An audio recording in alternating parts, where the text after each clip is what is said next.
And we are live. Hello, everybody. What's up, Ramon? How are you doing, big guy? I'm very well, thank you very much, sir. I hope you're well too. I'm doing very well. Seth, Draven, how you doing, big guy? Big guy. Doing all right. Everybody big guy today. I'm doing all right. Just all right? Big guy. Yeah. Just good. All right. Okay. Well, I do want to, even though we just said hi, I do want to give a shout out to Ramon, the man, the myth, the legend from Hit or Miss TV. If you Ramon Noodle. Oh yeah, Ramon Noodle. Yeah, the name he hated but somehow loves. Also, we got to figure out a name for Seth too. I'm the man in front of the curtain. Decepticon. I like that. Decepticon. That was my nickname when I was like 8. Well, yeah, because It works. It works. Decepticon and Ramon Noodle. So, all right, you guys can give me a name whenever. All right. Well, we're here. We're live. We also will be. We'll be taking your questions, comments in the. You can leave it in the comment section below, or you can also give us a call, which we have our number right somewhere around here. There it is. You can give us a call live on air, and that's not the right number. I accidentally hit the. Is that just some randomly number? Yeah. No, that's your mom. Oh my god, I can't believe I did that. That's funny. All right, there we go. There's the right number. Call that number. That's not the right number. Oh. I thought I had that on there before. You just gave it. Did you just give out your number? No. I just put 5s instead of 4s on the first one. All right. Okay. With that being said, you guys ready to get into this show? Ready to do some news talking? All right, let's start in 3, 2, 1.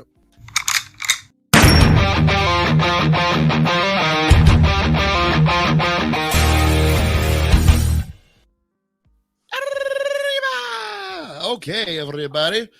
So it's been a week, Seth, buddy. It's good. Glad to see you made it on time today. Thank you, sir. Yeah, I did. Made it on time and made it at all. So that's good. And what? And made it at all because What? I've also missed a couple before. So yeah. See. All right. Well, let's dive into some stuff here. I wanted to actually talk about. We usually do this at the end of the show, but I wanted to bring it up first because we usually. Well, number one, I just got done watching it, and I just want to bring it up. We've seen it all. We've all seen it, right? yeah. Peacemaker, Of course, episode of 6. Mhm. All right, cool. I just wanted to make sure Seth saw it.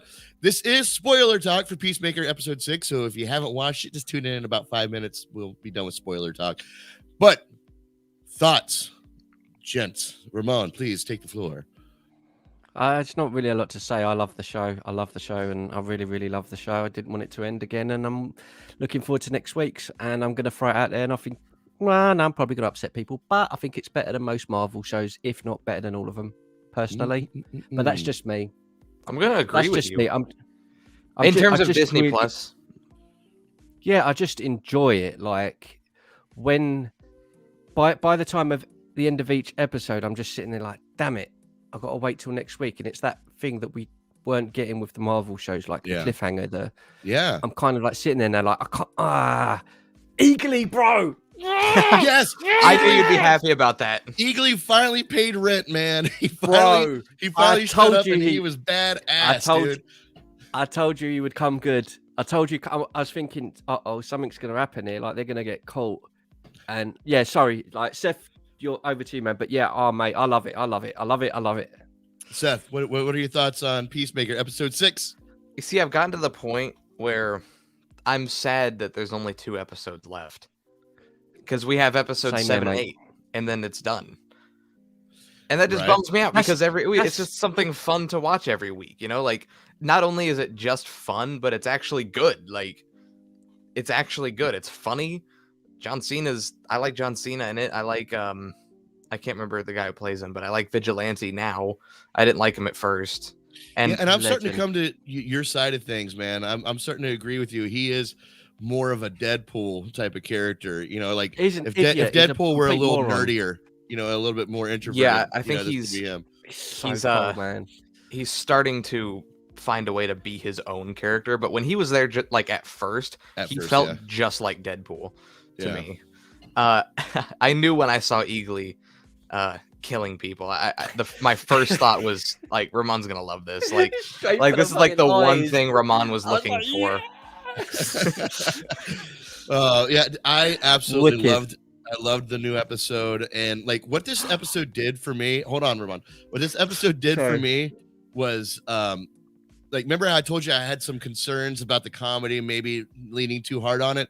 This episode just stripped away all those concerns for me. I'm like, okay, I've been consistently happy with every single episode, you know, and I came to it with it. I had a magnifying glass on the show. I'm like, I've been tricked before, DC. Looking at you, Titans, and you know, and so now, like watching this, I'm like, okay, you know what? They're hitting all the beats. They're doing a great job. And I also like to call out that I did call it, by the way. Kind of called it about dude being a butterfly, but like him not being a bad guy. If you guys remember, I was thinking, last week I was like, I don't know if he's a bad guy. Right. Yeah, I didn't know he's wanting to destroy all other butterflies. That's kind of a shocker to me, but at least their food source anyway. But I still think he has a narrative. I still think he wants that food source all for himself. But sorry, there's one joke I wanted to say because before I forget it. So there's that part where they're hiding outside Peacemaker's yard or whatever, and they're hiding in the tree. The female cop walks past underneath, and he pulls out the blade. Peacemaker looks at Vigilante. He's, no, it's a cop. And he goes, she's a cock. And I was like, no, you didn't. No, that sort of humor. Like unnecessary. It's completely unnecessary and just wild. Yeah.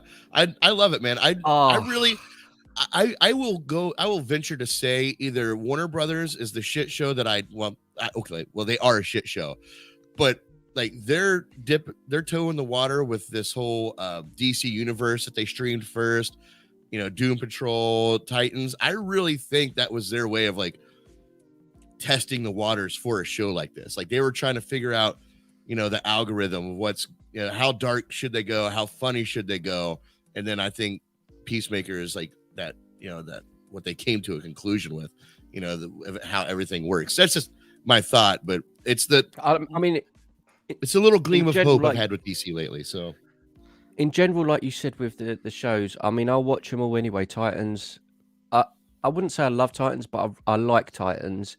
It's not as good as it should be considering the characters that they've got at their disposal.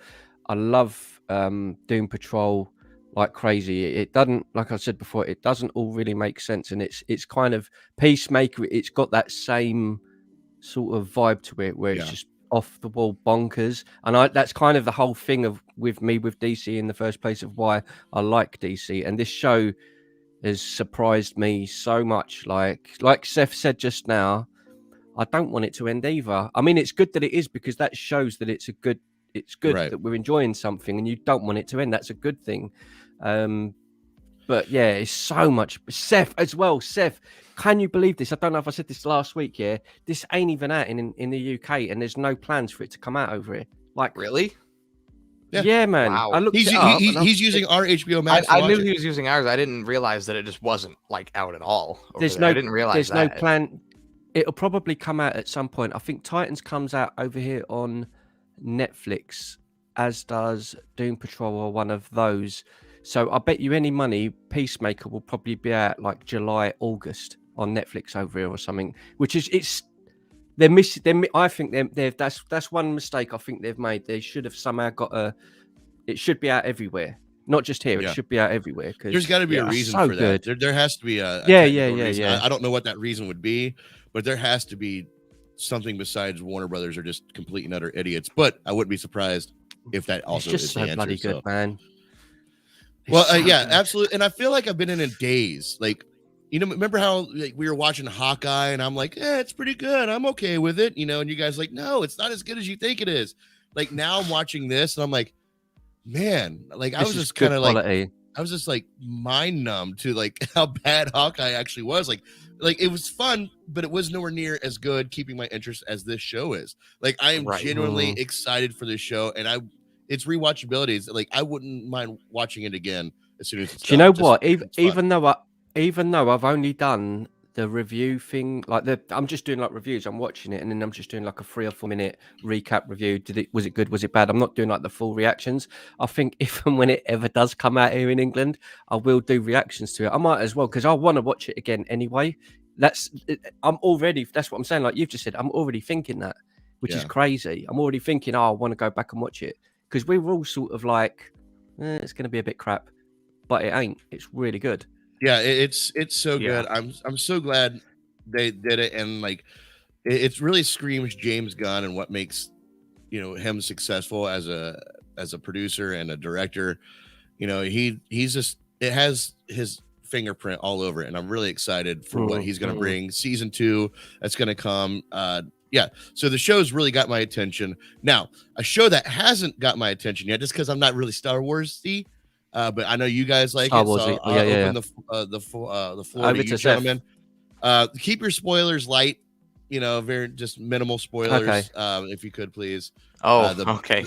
The Book of Boba Fett, episode 6.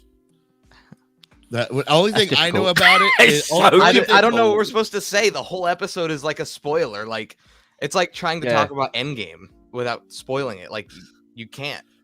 Like, oh, should we go back to spoilers then? We should go back to spoilers. I'll tell you what. People would have seen episode 5 by now, I expect. So can we give spoilers for that? Episode 5 of last week, the Book of the Mandalorian. Yeah. No, just go for it. Spoilers, go. Are you sure? Yeah, just roll with it. I don't care. Okay. The amount of cameos in this episode is just like. Is this what you predicted? No, not yet. But this isn't the finale either. Okay, but I'm going to list the cameos. There was Cobb Vanth, who, of course, was at the beginning of The Mandalorian Season 2. Luke Skywalker is back. I hear the CGI was a lot better. It was a lot better. I hear they hired the guy that did the actual rendering of it, like not on the show, but he did the better job on his own. He did a fake rendering of it. He did a fake rendering. They hired him to do the rendering for this one. Yeah. It's actually creepy, Seth. When you first see Luke, I know we all know it's not Luke, and you've got that tiny bit of doubt in your mind, like about the visuals, and you but I was blown away by that. And it's obviously Mark Hamill didn't even do the voice. 2 years, Mark Hamill didn't do the voice either. Nobody did the voice. That was a fully computer generated voice.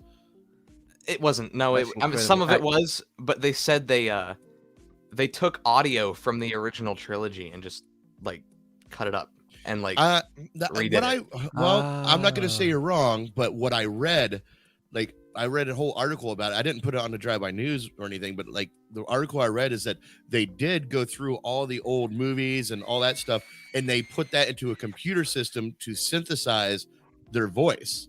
Like they used all that archived footage to synthesize a voice, and the voice that played Luke's voice was actually computer generated, and no actor actually spoke those lines. Okay, I see. Yeah, I did read that Mark Hamill didn't do anything for it though. Yeah. So that's a dangerous. I don't know if that's a good or a positive thing. Like Mark Hamill was in this show. I thought he should be doing it, and he wasn't physically or audioly in it at all. But they recreated him. Is that a good thing or a bad thing for movies? That's you should save that, put that down, write that down as a not a bigger discussion, because that's Seth, can you type that in? Yeah. CGI, that's a bigger one. Actors fully CGI actors, good or positive? We can go all over for that, but we'll save that for the end if we have time. Yeah, there's still more cameos. That's a big one. Sorry, go ahead. Baby Yoda was back, of course. Of course, Baby Yoda's back. That wasn't too big of a surprise. Ahsoka, she was in Mandalorian. Of course, she's a big character on the Clone Wars. And I think the biggest one of this week is Cad Bane, who is also a major Clone Wars character. And, of course, my favorite cameo of the episode. He only had 1 minute of screen time, but my absolute favorite character to see was probably Boba Fett. I'm glad they gave him that 1 minute of screen time. That was awesome to see. Can you guys explain to me, like, just how, like, don't go into grave detail, but, like, how is the story panning out where Boba Fett only has 1 minute of screen time in his own freaking show? They literally... I think the show's a disaster, bro. His Boba Fett's side of this story has not developed since episode 4. They've literally spun off into a whole different storyline. Like, we're literally just watching The Mandalorian right now. Like, that's what we're watching. This is just bonus episodes of The Mandalorian, but it's the Book of Boba Fett. Yeah, the Book of Boba Fett, a Mandalorian story. In the past 2 episodes combined, Boba Fett has had less than 1 minute of screen time and 0 dialogue. I genuinely just think It's laughable. It's laughable.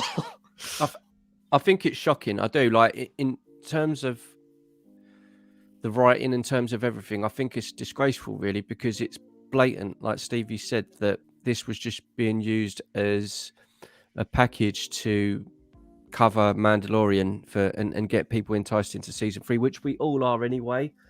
But for Boba Fett, there's no excuse, and you can't say that it's just simply down to bad writing, because episode 5 came along, Din Djarin turns up, and it was 10 out of 10 episode. This episode, 10 out of 10.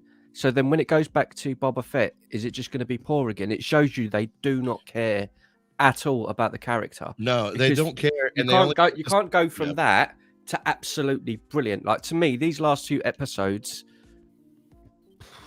oh my God, I've loved, like, you know, like we did with Mandalorian. Like, I've been sitting there like, this is brilliant. Like, I've loved every second of it.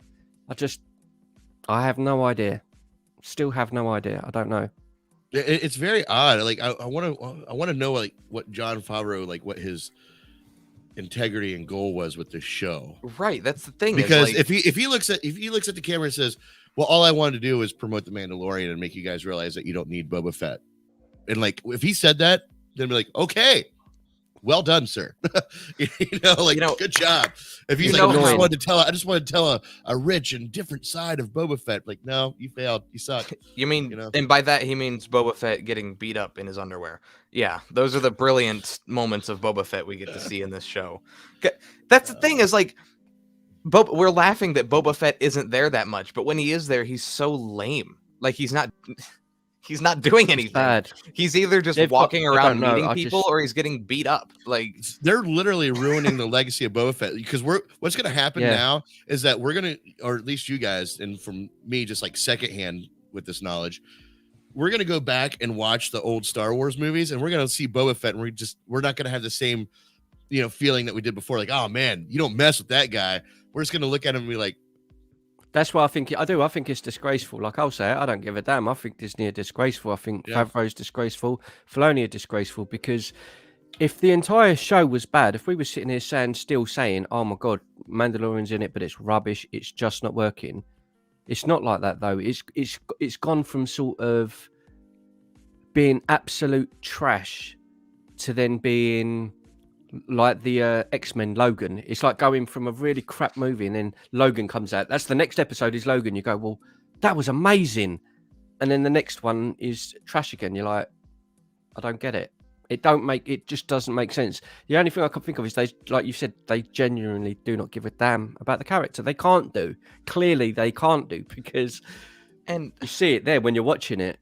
I can't remember if we brought this up last week or not, but when it comes to the Mandalorian episode, specifically last week's, I feel like the production quality just jumped. Like, ridiculously, bruv. It felt like I've seen a lot of stuff from the first few episodes, and I've seen the first episode, and it felt cheaper. Like, it didn't feel like super cheap or anything, but it felt a lot cheaper than the Mandalorian. But as soon as this Mandalorian episode comes out, because it shows him, he goes on the ship, it shows all of the background of the ships where he's walking along, he goes into the big giant bar, then he goes down and has the fight. It's like, there's, like you just said, then he gets on the ship, then he goes and flies off and everything. It's the budget on the Mandalorian episodes is you could just see it. You could just see it straight Ramon, away. Do you think there's any way that how many more episodes do they have? 1. Okay. Do you think there's any way that this last episode could tie everything together to where you guys will be like, oh, now I get it? No. No. In terms of Mandalorian being brilliant, which he is, we're still going to go, oh, wow, his part's great. But Boba Fett, there's nothing he can do in 40 minutes that's going to redeem complete trashing of the character. Like, the first 1 or 2 episodes were kind of okay. They were like, it kind of introduced him, and you go, right, they're doing that to say this is where he was, this is his backstory. Then I thought it was just going to take off, kind of like the Mandalorian did, and I was kind of forcing myself to think, that's going to happen, but it hasn't. It just hasn't happened. I want to say this again, and then we can move on from Boba Fett if we want to. Especially with the amount of cameos that were this week, and specifically Luke. I am now convinced that we will see Han Solo next week. Oh yeah, you think Yeah, that's I gonna be think the big so. cameo? Yep, I All think right. Han Yeah. Solo is totally going to show up, especially with that de-aging technology. Not even de-aging Yeah, technology; yeah, it's a whole yeah. double. Like it's just a it's a whole different person, but Yep. like it's also just Mark Hamill. Like it's Yeah. insane. so It's hard to you comprehend. Think, so you think they're gonna go de-aging and they're not gonna go bringing in the other actor from the spin-off? Yeah, but Yeah, it'll be de-aging, yeah. here's the thing. Here's the big catch. They're not just going to have Han Solo. Like that would be awesome. Well, Chewie would be But- with him. Well, right, but I have another thing to add on to it now. Now that Luke is in this show, now that Luke is present, this finale is going to give us, or if Han Solo is there, is going to give us something that the sequel trilogy never gave us, and that is we're gonna see Han and Luke together again. Like, Oh, if that happens, Yeah. like, Clever boy. I never even thought Clever about boy, that. no, you're right. That's a I very never thought that they and were that's together in that. and that's how they get that's probably gonna how they'll leave off the story. Like they'll have some sort of battle and it'll have those two coming together at the end and people will be like, oh wow, thank you for doing that. But that still deflects away from the fact Boba Fett has been terrible. Yeah. You know what I mean? It's all like you've said before many times, Steve. It's smoke and mirrors with things.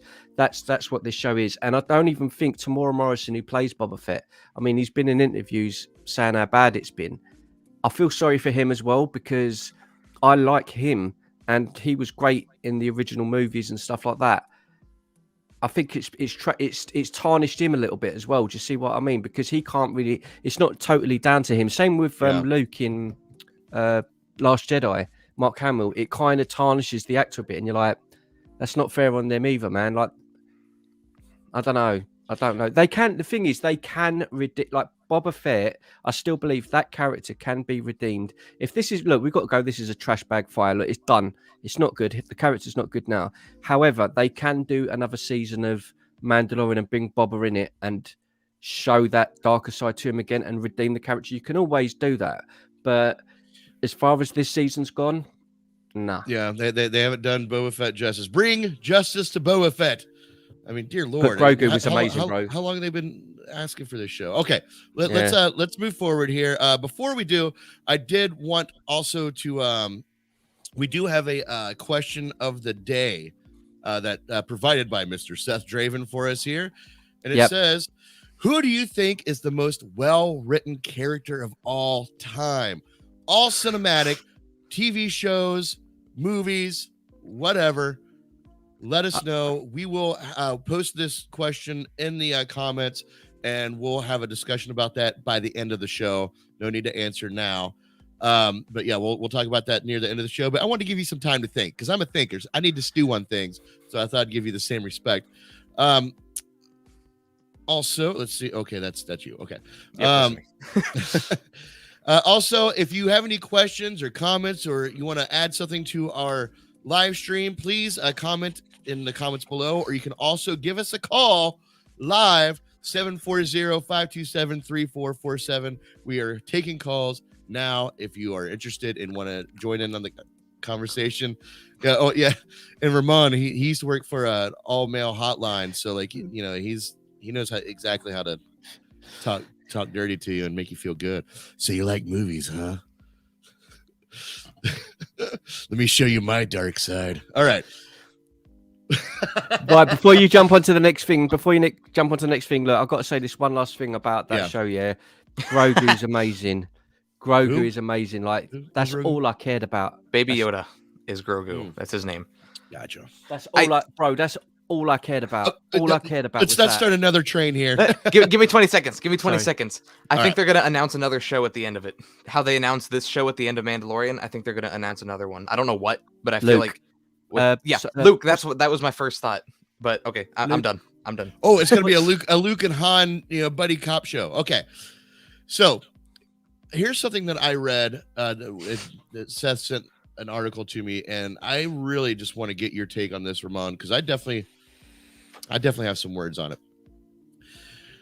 Roland Emmerich says Marvel and Star Wars and DC, I don't know why they didn't put DC in the title, and DC are ruining our industry. And he goes, there's a quote down here. I want to read this quote if I can find it quickly. I should have highlighted it. I think this is it. You should make bold movies. I think actually Christopher Nolan is the master of that.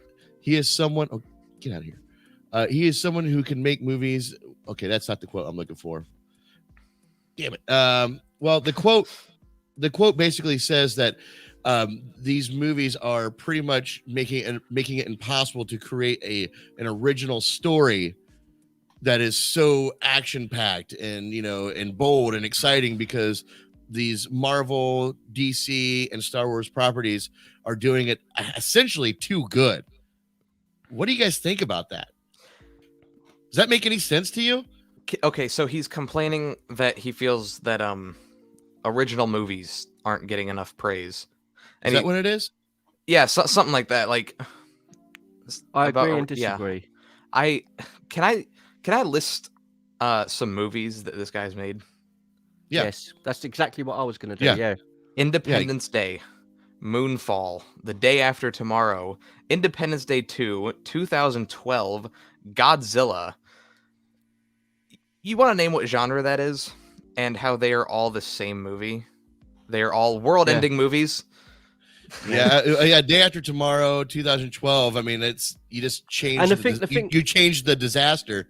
It's the same movie. Yeah. Independence Day, like Moonfall. We've seen the trailer for that. It's good, but okay, Independent people like Independence Day, but he's got Moonfall that came out. Like, I ain't gonna lie, I like his movies because I love disaster movies because he makes good movies. Silly. Yeah, they're just when you was asking this question, I was expecting it to be someone, no disrespect to him, but I was expecting someone that makes arty films or someone, what I mean, that to make that sort of statement. But this independent film festival. He does the same thing. The only thing I will say about superhero movies in general is I do think that there's, and I said this before when all the TV shows were announced, I do think there's a certain fatigue to the amount of stuff that does come out, because it's not just Marvel. There's all the DC stuff. There's all the independent stuff like The Boys, Umbrella Academy. Like, there's so many stuff. But on the flip side, there is other content out there. You just have to sort of look for it.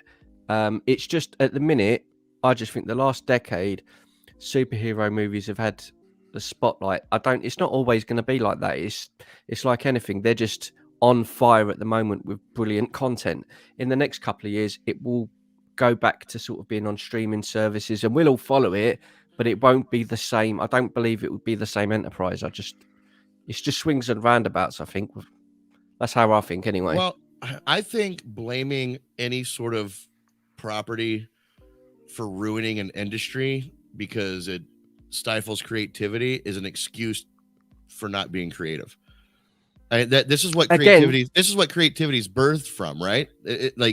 You have all this other stuff. You're in an industry that's swallowed by comic book properties and Star Wars and all the spin-offs and all the TV shows. It's literally being consumed because that's what people want. You have to be creative and emerge from that. If he makes another movie, he makes another disaster movie and nobody goes and sees it, that's because we've seen it. We've seen it. Yeah. No, I understand that, but I also think the buck stops with the studios because they're the ones in control of what's getting made, and it kind of goes back to the thing when I always moan. I know we don't see eye to eye on remakes and stuff, but to me, that's just another cop out of. I don't mind the odd remake. If we were sitting here now and we're going to go next year, we're going to have 2 remakes of classic movies. That's it. I'd go, cool, go for it. But we don't. We get sort of 10, 15 remakes a year or reimagining of the same movie over and over again. That's kind of my problem. And to me, the buck stops with the studio because they're not willing to take risks on new properties. And I get where you're coming from with him because he just does this. He just does disaster movies. Like, I like him. Don't get me wrong. I like him. Well, but I see what Seth's point is. Seth's point is, he's making this statement, but his realm of success is very pipeline. It's he's very doing the same thing. He's doing the same thing in his own way, but he's getting on to other people for kind of doing the same thing. He's like, well, they're taking up the industry. It's taking over my pipeline of what I do. Like, well, then do something else, man. Ronald Emmerich, come up with something more creative, or come up with the best world-ending event. I was gonna say, I feel like people now aren't as interested in disaster movies. Like, you have your hits every once in a while, but the box office for Moonfall just dropped because it just came out this weekend. Yeah. Yeah. Let's see here. It earned $10 million this week. It had a budget of nearly $150 million. So It's crazy. Yikes. Dude, Yeah. that's not good. I thought it was. That's I thought not it was good at okay. all. I went to see it. I thought it was okay, but it was just. It's kind of what you expect, and that's what I'm trying to say in terms of swings and roundabouts. In another decade, that sort of movie will be popular again. Like it goes. That's what I'm saying. It goes in swings and roundabouts. In the 70s, there were movies like Airplane, Towering Inferno. Then no one wanted that sort of movie anymore. It went out of fashion. Independence Day came along. Twister.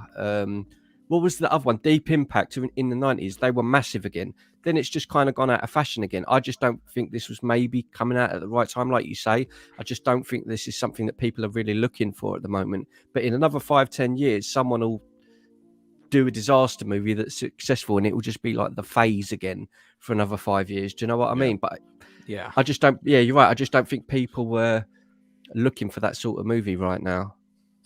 Yeah, as I said, creativity is very important, and to blame, an entire genre or genres of movies saying it's ruined the industry is lazy to me. It really is. It's just, I'm sorry, obviously this guy's had some great blockbusters, but you can't. And in Moonfall, I mean, he is being creative. I mean, Moonfall is a creative, concept. Ramon, you saw it. What did you think of Moonfall? I thought spoiler free. No, spoiler free. I thought it was a decent enough movie. It's like, if you like Armageddon and you like, Apollo 13, that kind of, you know what to expect with his movies. That's the only reason I went to watch it in the first place, because I know what I'm going to get with it. It's not something where I'm going to go, oh, wow, this is going to change the world. This was amazing. But it was a good film. Like, if it comes on on the Netflix and all that in time, I'll probably watch it again. It's one of those where because I'll always watch Independence Day again. If it's on, I'll watch it because I like it. If 2012's on, I'll just watch it because I like that sort of movie. But it's not gonna.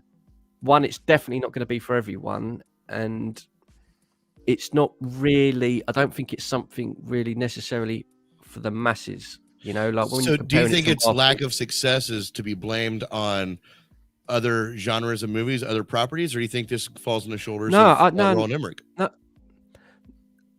No, I put it down to the studio. I do. I put it down to the studio. I don't think it's a bad film. I just don't think it came out at the right time. That's what I'm saying. It's like Seth said. It's not.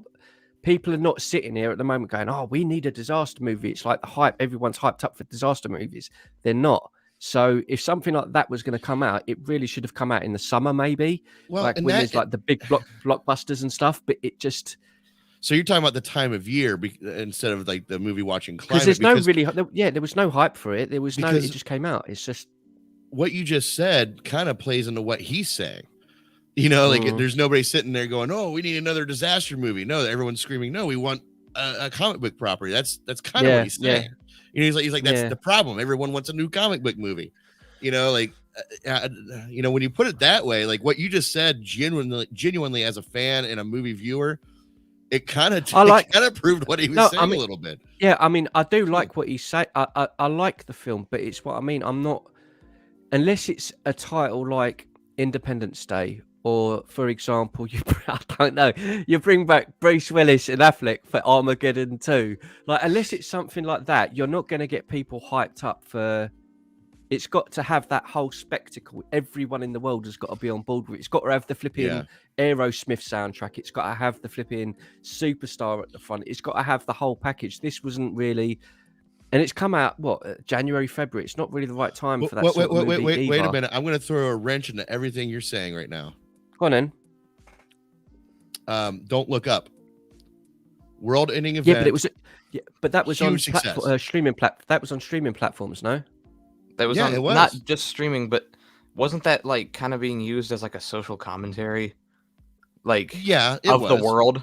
Moonfall is just a disaster movie. That plays into my point. That movie took a world-ending event and got more creative with it. Right, it got more creative with it. Yeah, that's why it was successful. Point. Yeah, that's my entire point, because you got to think maybe. outside the box, and that's what they did. They played into it, as you said, Seth, the whole social narrative, but onto a world-ending event. But the problem is that what's his name, Roland Emmerich? Yeah, he isn't thinking outside the box. Yeah, I know. That's what I'm saying. But then why are we arguing? Well, no, no, we're not. No. I'm not arguing. I'm literally just trying to piece this thing together in my head. I'm not arguing or debating with anybody. I'm playing Sweden right now. I'm looking at both sides of the fence, and trying to come to a conclusion. Honestly, I know I'm going with a cop out answer, but I put a lot of this down to studios. It's the same. Look, man, it's the same. I look at it the same as how we've seen. Not to go into all the DC stuff, but we know how all that's happened with Warner Brothers. To me, they've got so much power and control of what happens when, because they're the ones funding everything. To me, something like Moonfall, if they look, all us three sitting here, we're not executives. If someone comes to me now and says, I want to make a movie called the Giant Volcano, I'd go, it's not really the right time, mate. It's just not the right time. People are not looking for that sort of film right now. It doesn't mean that it's necessarily a bad movie and it wouldn't be like great fun, like Twister and all those movies. But it's just people are not looking for that at the moment. So to me, but when are people looking for movies that are successful? Like look at Pirates of the Caribbean. Who was looking for a pirate movie? Yeah, but that's the reason that was successful is because we hadn't had a pirate movie, that sort of thing since like Sinbad in the flipping 80s. Right. Like to me, we've just had Independence Day a couple of years ago. It was okay. I went to watch it. It was all right. You hear that, Roland? We need a volcano movie. Call it Earth's Pimple. See, a movie with that title would grab people's attention. I'm just saying. Like, you're welcome. But then you say that, you got to say that the Rock's movie's done well, Skyscraper and all of them ones. That's because it has The Rock in it. Yeah, but that's what I'm trying to say. Moonfall didn't have the blockbuster of everything. Do you know what I'm saying? It didn't have Billie Eilish doing this. Yeah, didn't have Billie Eilish doing the soundtrack. I don't know a single music video. Oh, let me look it up. No, it's got a good cast. It's got Patrick Wilson, who was in the Conjuring movies. It's got some decent people in it, but it just. All right. Yeah. Okay. So Roland Emmerich. This is obviously we can see a problem here, but at the same time, I think pointing your finger. The first mistake Roland has done is pointing his finger at other properties and say it's your fault. Yeah, it's not your fault. My movies aren't pretentious. Doing like it does. And you're absolutely right. The funniest thing, and I don't want to be mean to Roland Emmerich. I respect to him, but he's like trying to put himself on the same level as like Martin Scorsese. Like, sorry, buddy, but no, you don't have that legacy. I would like to look at those box office numbers. To be honest with you, like what has Martin Scorsese pulled in? What has Emmerich pulled in? Because I reckon Emmerich's. I think Emmerich would have made more money overall in terms of the box office. Then you can but you compare it to Scorsese's longevity. How long he's been around. I'd say they might be Scorsese made better movies. Financially speaking, they might be close. I mean, he made Eight-Legged Freaks. That movie was stupid, mate. I liked it. Emmerich? That was him. Yeah, that was ridiculous. That movie Obviously was ridiculous. Scorsese, I like it. But Eight-Legged Freaks. What a fucking fun, scary ass movie. But I think it comes down. I think the bottom line is people were just not at this moment in time, like you say. I do have that thing as well a little bit with the superhero movies, but then I look elsewhere for it. Like I mentioned on the call the other day, and I said to people they should watch that Sandra Bullock movie, the one about the prison. When we said it on the phone call the other day, and that's just a Netflix movie, and I thought that was a great film. So sometimes now at the moment, blockbuster wise, kids and everything, and the masses want that superhero thing. That's just how it is. Like the cycle will change. We're gonna get back into like cop movies again and flipping. You know what I mean? It's just how it goes. It cycles. Yeah. Sometimes you just gotta ride the wave. Ride the wave until it passes, or until you learn how to surf. So, all right. Well, there you go. Roland Emmerich, thank you for your finger pointing. Again, if you guys want to leave us a comment below or give us a call at 740-527-3447, we are taking calls right now. All right. So here's something that I've been following just because I'm a sucker for it, but little monsters, little behind the scenes, Hocus Pocus 2, Billy Butcherson, he's back. I just wanted to give a little shout out to that. I know a lot of people that are really excited for this movie coming up. I am. Are you? I ain't gonna Or lie, are you fucking with it? Because right now I feel I'm like not even, bro. I'm on a lonely island here. No. Listen, there ain't a lot of. I might as well just say it's a kids' film. Hocus Pocus was a kids, kids' film, adventure movie. When I was growing up, though, it was like one of my favorites. Yeah. And my niece, it's one of the movies she loves as well. So that's something. Like, genuine jokes aside, there ain't a lot of kids' films where I get hyped for. I can't wait for another one of those just because it's goofy, kids' fun. Like, I can't wait for it, mate. I think it'd be wicked. I'm not a huge Hocus Pocus fan, but like I'm glad that the movie's being made because I know people have been wanting a sequel for a very long time. So it's just cool to me that it's actually getting made now. Yeah, it's definitely for the fans. I'm excited that it's being made, and I just wanted to share. Like, I'm glad to see Billy back. They need to hit all the nostalgia points. That's what this movie is. I'm not expecting a magnificent story. If it happens to have a magnificent story, then awesome. But I'm not expecting anything more than just going, I remember that. That's cool to see him again. Yeah, it's just going to be a fun Halloween silly movie. That's what I mean. It's just like watching Casper the Ghost and all them kind of movies. It's just a fun, silly movie. That's all. I should do a new Casper movie. It's been too long. I love them. Bro, I love them films, yeah. Anyway. That's a sequel. Casper is dead again. Re-dead. The Night of the Living Casper. Was awesome. Night of the Living Casper is a perfect title for a sequel. Yeah, it is. Man, I am just knocking them out of the park today with movie Get Roland Emmerich to do it. Yeah, come on, Roland. Yeah, make that into a world-ending event. Okay. So here's another one. I scream, you scream, we all scream for Scream 6. Here it is. Scream 6 has been announced. It's moving forward. I still haven't seen it. Ramon swears by it. He says I loved it, mate. Very happy with it. Seth, you haven't seen Scream, have you? I've never seen a Scream movie ever. Any of them. Do you have any interest in seeing Scream? I want to see it because for two major reasons. One, the first one specifically gets constant praise. Like people always consider that like one of the greats of horror movies. So I want to see it for that reason.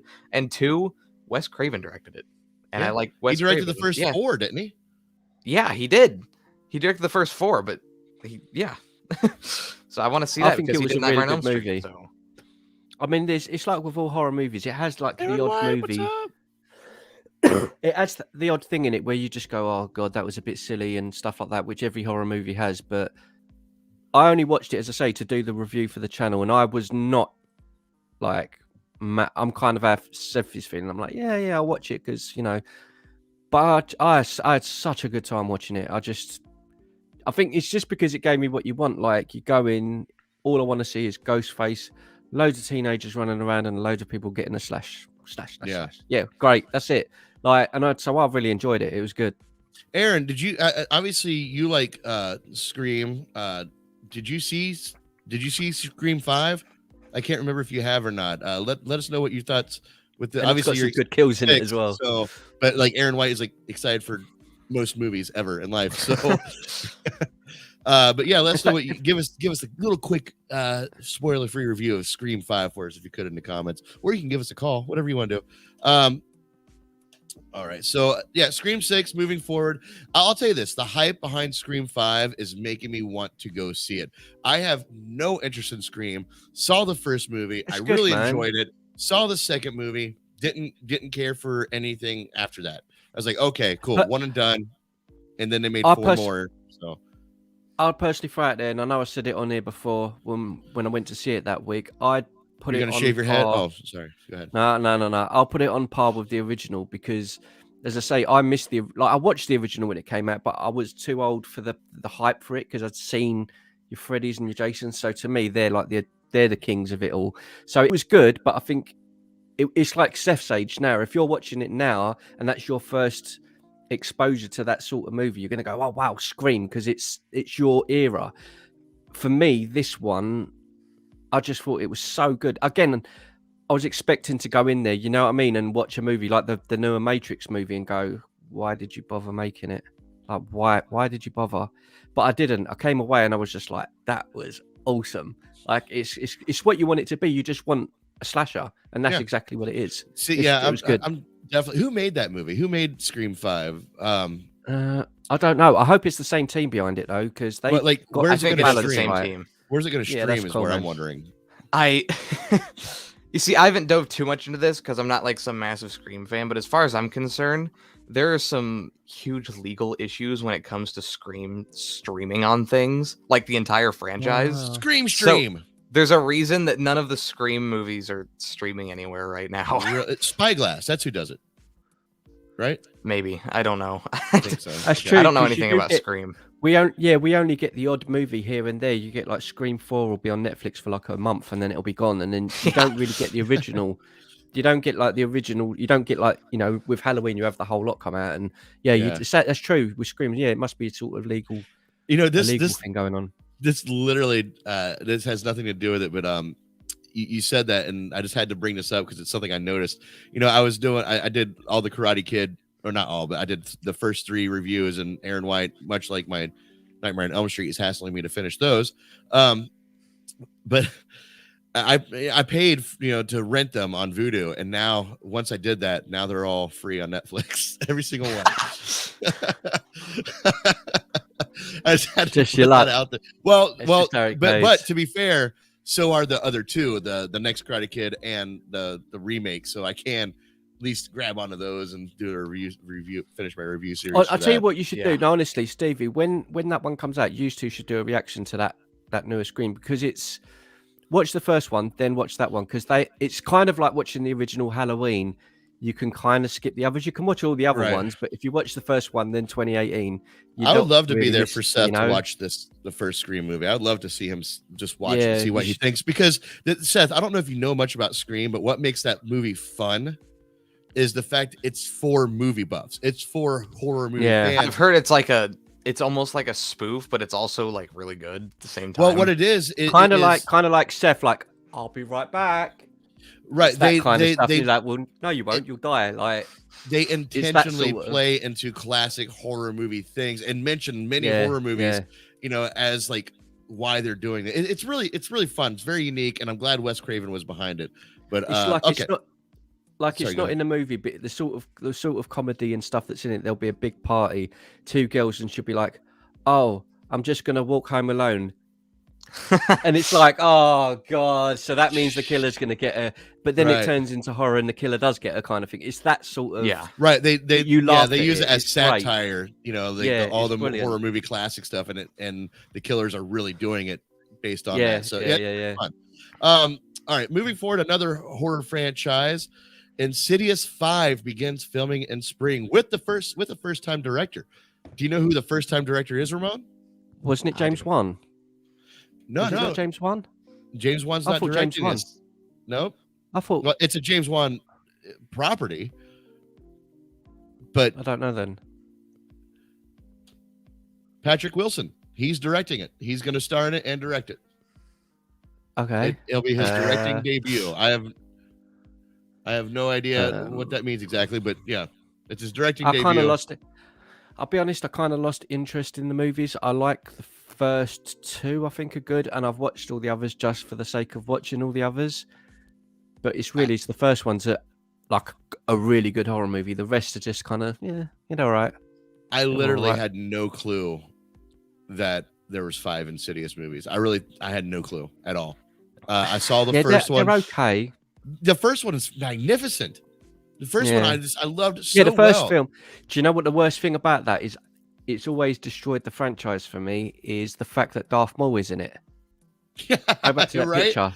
Yeah. And it ruined totally ruined the fear for me. Like, when I watched it, I was like, why is Darth Maul in this movie? And it isn't Darth Maul, but they blatantly just looked at the character and thought, oh, he looks creepy. Let's just make our demon look exactly like that. And have you seen it, Seth? I've never seen Insidious. Yes, but so like the demon is not in the movie a lot, but when he turns up, he just sort of appears behind someone. He comes out, he's got a completely red face, hardly any hair. I think it's that. Okay, there you go. Yeah, I see it. Oh, it's Darth Maul. That is Darth Maul. Yeah. That is just Darth Maul. So even when I watched the movie, I was like, you could tell somebody who was somebody created this who was not a Star Wars fan. Yeah. Otherwise, they would have been like, "Oh no, I just made Darth Maul. Never mind." You know, to me, like that. You're right, Ramon. I understand that it looks like Darth Maul, but that's not what took me out of it. What took me out of it was the fact that, like, when I think devil or a demon or anything like this, I just don't think this is what that would look like. You know, this is way too. I love her on your left, the lady, right the old girl. Oh yeah, she was in Nightmare on Elm Street. She played the school She's a teacher. gangster. I love her. Like she's probably my favorite thing in the whole franchise. Like it's that typical thing. Oh, you kids are gonna die if you go into that house. The mysterious old lady. Do you know what I mean? But she's the perfect actress for that. I love her to bits. I think she's great. Yeah. She's definitely I guess Scream Queen would be a good name to call her. But like she's not designated to like one franchise. She's scattered through many franchises of horror. Yeah, she's awesome, man. I love her. Yeah. Let me get this out of here. So yeah, Insidious 6, and it's gonna, Patrick Wilson, he's gonna be doing his directorial debut. So good luck with that. I mean, I'll watch it because of what it is, but I'm not expecting miracles. But again, maybe because it's him and he obviously loves the franchise so much, maybe he'll come good for it. I hope so. Yeah. All right, Seth. I know you're excited for this one. Maybe you're not. Maybe you're not. I don't know. Goosebumps live action TV series lands Disney Plus exclusive. I know you were kind of into Goosebumps there for a while. Is that still a thing for you? When I was 7, yeah, I was really into Goosebumps. Is that not, so? Is that a no? You sarcastic little shit. Is that a no? You're not into it still? Okay, I've never seen it. This just killed my hype for it. Because I had heard a long time ago that they were doing, I say long, it was like a year ago, that they were doing a new Goosebumps show. And it was going to be more aimed towards like young adults instead of like, little 7-year-olds. kids. Yeah. It was going to be aimed towards it was going to be more adult like. And I was like, ooh, that sounds interesting. Okay. And then it lands at Disney Plus. And I'm like, well, I guess that's out the window. See, Disney Plus seems to have this, this thing hanging over its head where people think that it just is not capable of making anything, intense, scary, or, slightly vulgar.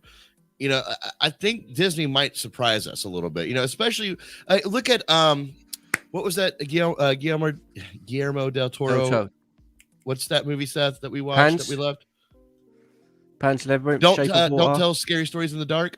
Oh, Scary Stories to Tell in the Dark? Oh, that one. Yeah, Scary Stories to Tell in the Dark. Like, I could see that being a Disney thing, and I thought the way he did that was perfect. Like, it was a great family, fun horror flick. It didn't need blood, it didn't need curse words, but it was like creepy enough, shot well enough.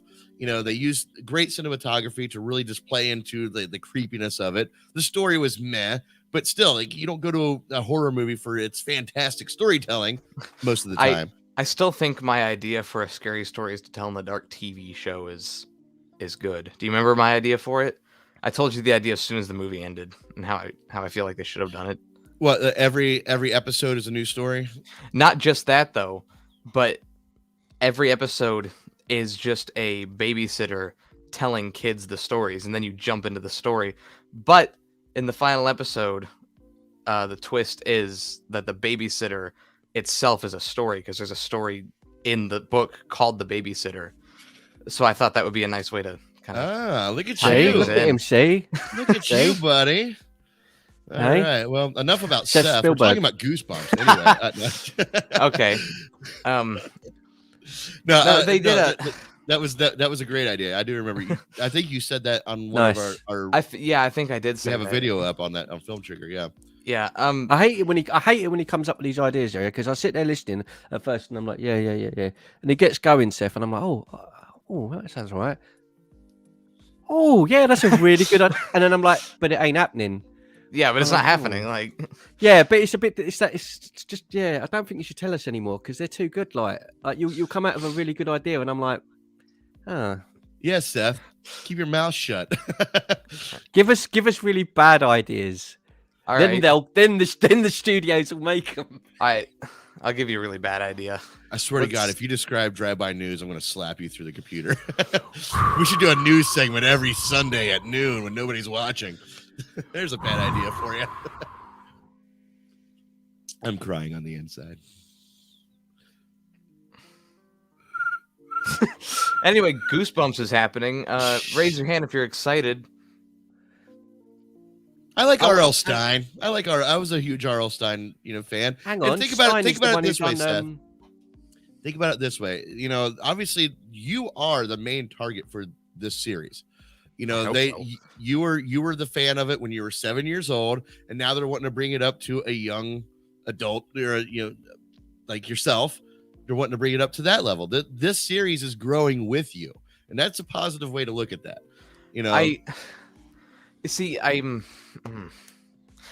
Something that made me laugh though is when they announced this show, because Disney themselves have confirmed that this show is happening.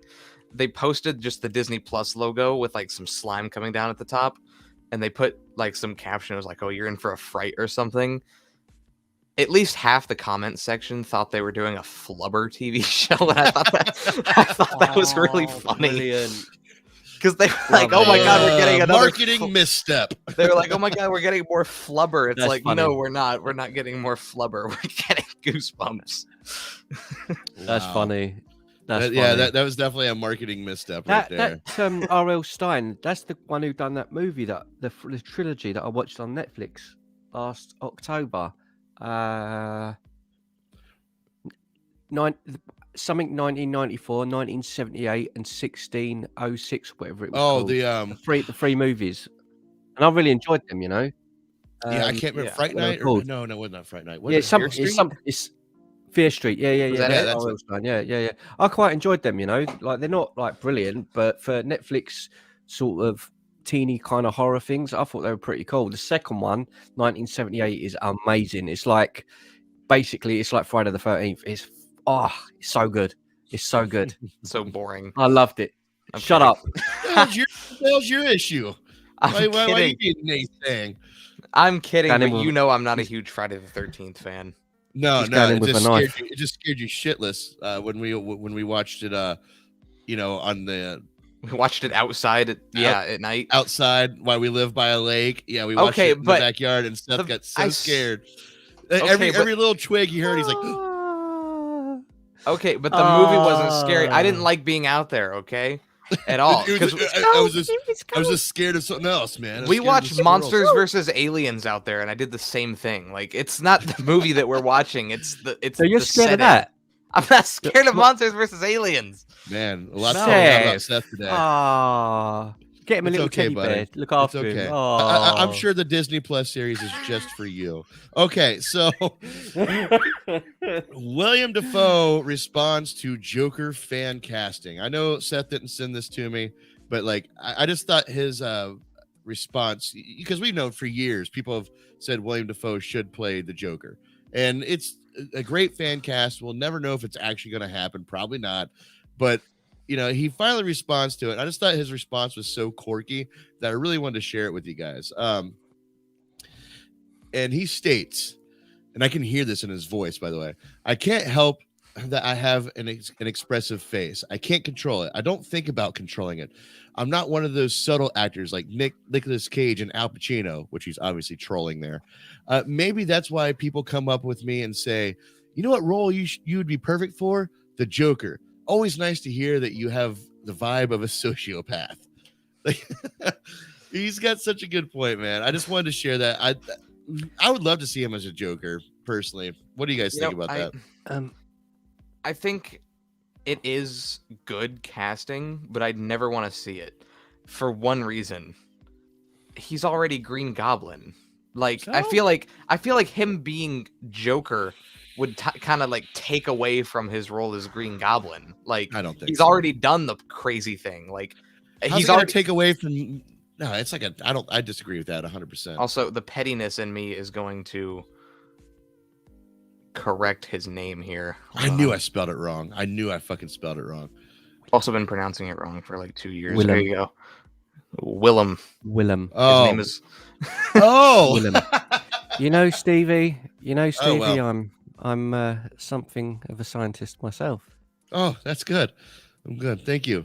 I appreciate you sharing that information. His name is Willem. I had no fucking clue. Yeah, his name is Willem Dafoe. Thank you for correcting me after all these years. I think that's why it's. I think that's why it says it on the article. Thank you for choosing now to be the time to correct me, Seth. No, but I think on the article, when you were showing the pictures in the article where it says Willem Dafoe, I think that's where it said it. That's where you get the name from. Because when you show it, and you go back and look at it, William right there, and it says, you know where you look at it and you look at the picture, or if you go on Google and look up his name and it says news about Willem Dafoe, it kind of says it there when you read it, Willem Dafoe. It says it there. I never claimed I knew how to read. No, I know. I didn't say that. No. You know when you showed it just now. And it said Willem Dafoe there. Willem. Yeah, that's where it said it. Willem Dafoe. That's where it said it. All right. Whatever, Ramon Noodle. That's the guy. Right. Isn't that the guy that was the Green Goblin fellow, wasn't it? In Spider-Man. No. That was William Defoe. Okay. Oh, yeah. My bad. Let's not pick on Stevie K because you can see it in him now. He's getting that. No, it's fine. Go ahead, gentlemen. Have fun. Have a great fucking day. Keep going. This is Willem Dafoe. Willem. That's what I said. That's what I've been saying. William. Damn it. I can't It's such a weird name, though, isn't it? It's a different name because I've never heard anyone on Earth, no one else with that name, Willem. It's a cool name, I had no clue his name was Willem until today. Willem DeFriend. It's an awesome name, though, because I don't know anyone else with it. Willem. That's a wicked name. All right. Well, that's on me. I'm going to change your name. That's your new name now. You've just earned your new name. You've earned your new name. What's my new name? Your name is Stephen. That's your new name, Stephen, with an M. Stephen Cabe. All right. Tom Holland wants an Amazing Spider-Man 3. Oh, God damn fucking advertisements. Get out of here. You see, what makes Tom Holland so special? I want the Amazing Spider-Man 3. Why isn't my name in the headlines? You're not different, Tom Holland. Wow. You're not different. Wow. That's some deep-seated issues you got to deal with there, kid. But he is. I think it's because you like Zendaya. That's what it is. Yeah. No. Is there some jealousy? You smell some jealousy? Some envy? Green is not a good color on you, son. I think there is. No. I think. No. Even says no, like someone who's jealous. No jealousy here. I'm not bothered. He sounds like me denying that Willem Dafoe is a real name. He said, no, it's I don't know what you're talking about. All right, well, now that we know that Seth has a huge crush on, okay, cool. Zendaya. Well, I'm going to bring this up here. Hopefully the audio should play, but here is Tom Holland expressing his thoughts on The Amazing Spider-Man 3.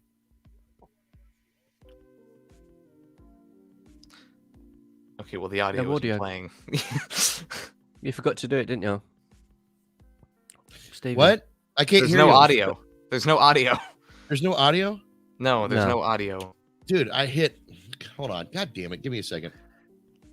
We'll give you a second to do that, Stevie. Just a second. I know I set it up for the audio to come through. Now, if you set it up with the audio, then we'll hear it. With the audio. Shut up. No, that's it. I still don't hear it. Hold on. I did it wrong again. Yeah, you got to set it up with the audio tab, don't you? Put the audio up, the volume. Oh, I know why. I know why. I know.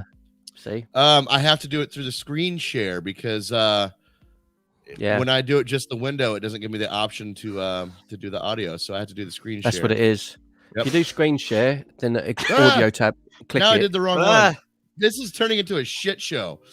Real fucking it is, you need to do it with screen share and with the audio tab and make sure that it's on. And then when you press play, is that it? Is that what I need to do? Oh, there you go. Ramon, is that what I need to do? Then. Is that it?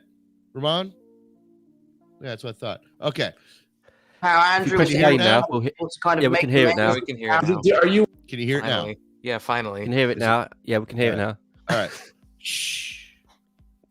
Are you one of us who also want to see The Amazing Spider-Man 3 with Andrew returning? I would love to see The Amazing Spider-Man 3. I think what was so wonderful was how Andrew was able to kind of make amends with the character in the studio, to kind of win the general public back. That scene where he saves Zendaya, like the fan reactions in the theater were so spectacular. So should Sony decide to do that, they would have my full support, and obviously so would Andrew. All right, there you go. There's his thoughts on the Amazing Spider-Man 3. So that's I'm screen share. No, the tab the screen share with the audio, because then it comes through on the. But I agree with you. Seth, your thoughts on the Amazing Spider-Man 3? It doesn't have Tom Holland in it, so like you should be excited to see that. I have right? no issues with Tom Holland. I don't know why I started. No, the I whole don't think thing. so. Yeah. I mean, if it happens, then yeah, I'll watch it. Yeah, give me the Rhino fight. That's all I asked for. Because you got robbed from that. I did. That's yeah. all I asked for is the Rhino fight. I'm doing my Spider-Man review series right now, so y'all know, like, I'm really excited. I hope they make an Amazing Spider-Man 3. They will. They will, man. And I hope my wish list for the Amazing Spider-Man 3 is that one way or another they bring back that original suit from the Amazing Spider-Man 1. God, I love that suit. It is my favorite Spider-Man suit. So good looking. So slick. I would say that's a possibility, but I just want to let you know that, like, you're like one of the only people that like that suit. So okay. I was also like one of the only people that like that movie, but look at everybody now. So like, don't call me out for being on my little island here. What's that? I said, well, they canceled the franchise because no one liked the movies. No, people weren't smart enough to like the movies yet, but now they're on board. So all right. Spider-Man 3 will happen, man. We all know it's going to happen. Oh, it's totally gonna happen. There's no way it doesn't happen. Like, this movie has made what, like, almost $2 billion at the box office now. Yeah. There's no way they don't make it. They'd be stupid not to. But it is Sony, so I did hear a rumor that they wanted to make. Wait, hold on. What does that mean? It's Sony. What does that mean? Because they cancel franchises all the time. They canceled Sam Raimi's Spider-Man. They canceled The Amazing Spider-Man. That's a bad example. How's that a bad example? Because they canceled The Amazing Spider-Man because of the merger with MCU. That wasn't like they're like, fuck this franchise. They did the merger with the MCU because they canceled The Amazing Spider-Man. Yes. Oh, well, okay, maybe you're right. Okay. It got cancelled though, didn't it? Thank you, Aaron White. I'm glad to see there's someone else with a brain in this chat room right now. Thank you. Appreciate it, buddy. Y'all haters over here. Haters be hating. I'm just saying. That shut you guys up. All right. So we are going to discuss this. Moving on from Spider-Man 3 and the Sony stuff. Well, not Sony stuff. This is continuing the Sony stuff. Moving on from Spider-Man 3. Dakota Johnson cast as Madam Web in the Sony universe of Marvel characters. That's what Sumic means. I can't wait for that. That's going to be so good. Okay. So, like, I didn't know much about Madam Web. So I did some searching last night, and like Madam Web is a very older, not visually appealing character. I'm very shocked by like this type of casting. Like do you think they're going to change this character up? Because I forget what exactly the character's physical ailment is, but the character, she's stuck into like one position. She has a very bulbous bottom and has this machine that kind of helps her out, and it kind of looks like a spider, hence the name Madam Web. Do you guys know much about Madam Web? Let's start with that. I know nothing about Madam Web. I know a couple like weird things like she's involved with the multiverse somehow. And in this day and age, specifically with Spider-Man movies, makes sense. So is this going to be a movie or TV? This is a movie. I'm pretty sure it's going to be live action. Yeah, and I'm pretty sure it's going. Let's see here. I'm pretty sure it's going to be a standalone sort of thing. They're going to introduce this character. They're making some strange decisions, man. I think that's a strange decision, to be honest, because it's not a character that's going to be known globally, kind of like the Eternals, and that didn't. I mean, I enjoyed the movie, but it didn't do great. But I don't know. Well, it seems to be like that. what they're trying to go for is like, you know, like the Morbius Venom sort of thing, and now Madam Web's going to join that threesome. Right. And I'm not being ironic with, you know, this with her 50 Shades of Greg reference, but 50 Shades of Grey. Sorry, I know a musician named 50 Shades of Grey. Is that her? Yeah, she was in 50 Shades of Grey. Yeah, I've never seen it. I didn't know that was her. I like it. She's cool actress, but I didn't know that was her. Ramon perked up. What? As soon as I mentioned 50 Shades of Grey, you're like, oh yeah, I love her. She's amazing. No, I haven't seen it. I know, but I I just say you them. perked up when you learned that she was in that movie. Yeah. Oh yeah. She's so hot. She's that. I've just seen her in a lot of films, but I just can't think of what I've seen her in. I watched her in something the other day that I liked, but I can't remember what it was now. I need to lay off the coffee. I'm getting like jittery. Here, I'm going to bring up some more Madam Web photos here, and I'll just show you what I'm talking about. I'm really curious to see what Sony is doing. Like, what is their end goal with this universe? Like, yeah, that's what I mean. Like, what do they want to do here? There you go. There you go. Like, she's just not a very flattering character, and I'm just pretty shocked that of this casting. And number one, she's an older lady, you know, and they're hiring a very young actress. So they're doing like the Uncharted sort of thing here. And ooh, look at this fan casting. You know, that would have been a good one right there. Having Sandra Bullock. Thank you, Sandra Bullock play her. I'm not sure. Like, I don't know. I'm not sure that the casting Dakota Johnson really fits with this character. Well, they're gonna switch up the character, I'm sure. Like a bit. I don't know what they're gonna do because I don't know enough about Madam Web, but like from the bass sound of it, it doesn't sound like she can, I don't know, hold a movie of her own unless they change her up a bit. So I don't know what they're gonna do. Because they're gonna have to. It's gonna have to be an origin story of some kind. Yeah, it's either gonna be an origin story because if it's not her origin story, then it's just her sitting there, like, because she kind of like watches over the multiverse.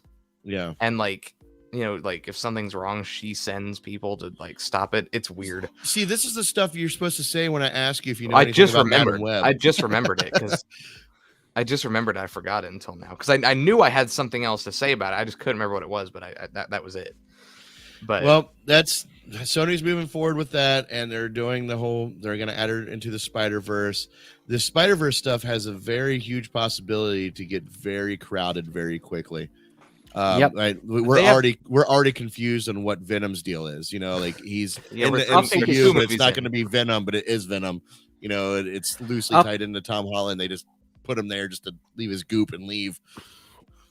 I'm still, to be honest with you, I'm gonna like jump on and just say I think it's just an oversaturated vibe that they're going with. I know they're trying to do things differently, but it might pan out okay.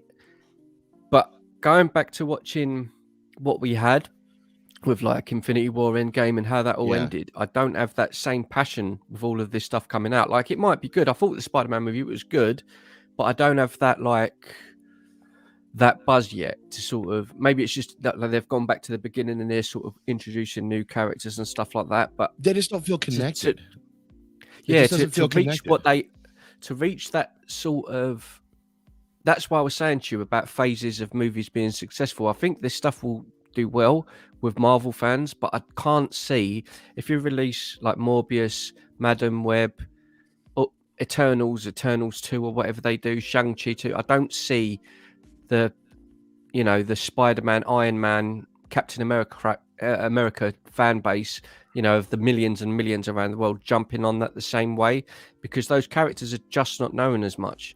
And that's not to say that it's not a good thing that they're trying to push it in a new direction. That's great, because we're always saying it's good to sort of push in new things and not have the same old, but it's just finding that balance. I feel like they've gone from having Endgame, right, you've got all these guys, here's 100 people, no one knows, deal with it. And it's like, right. You know, like, I liked Eternals. I enjoyed Eternals. It's good. I'd watch another one. If they'd done another one, I would watch it. I quite enjoyed it. But if you go Madame Web,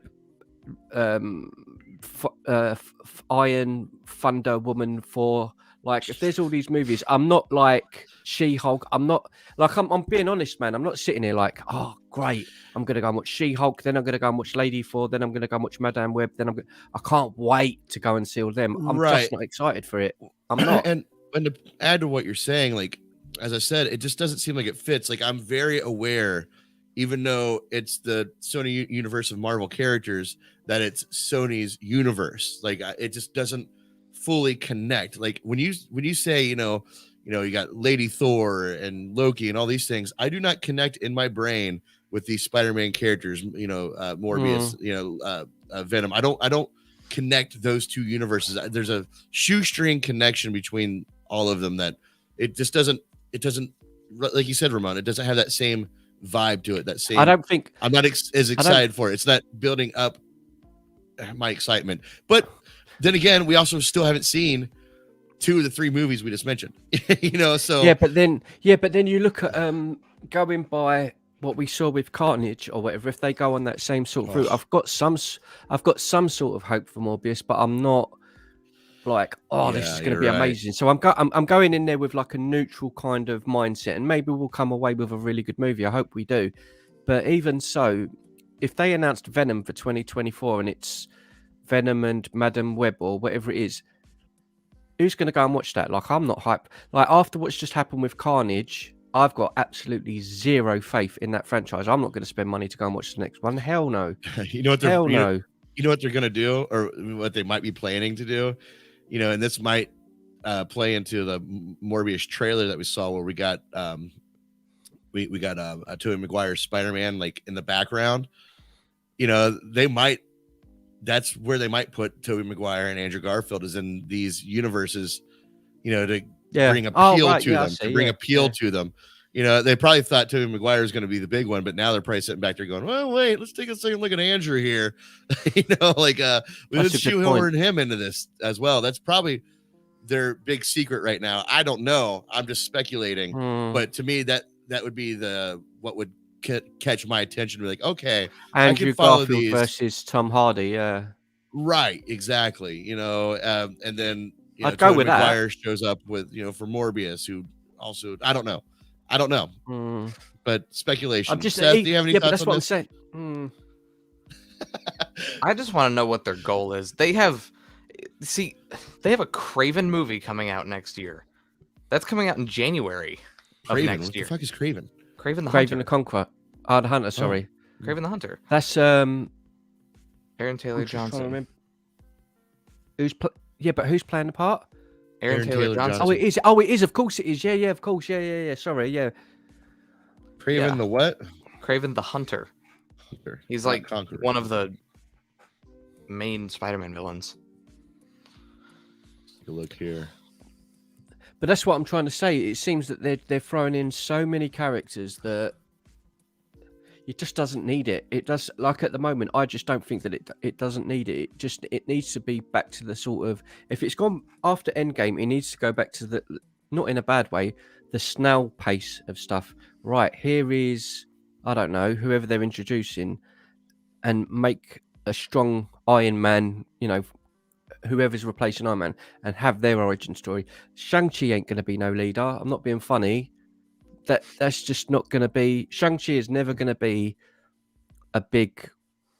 I just can't see it. I don't know. I just can't see it. Can you see in 10 films' time, everyone's going to be so excited because Shang-Chi might save the universe?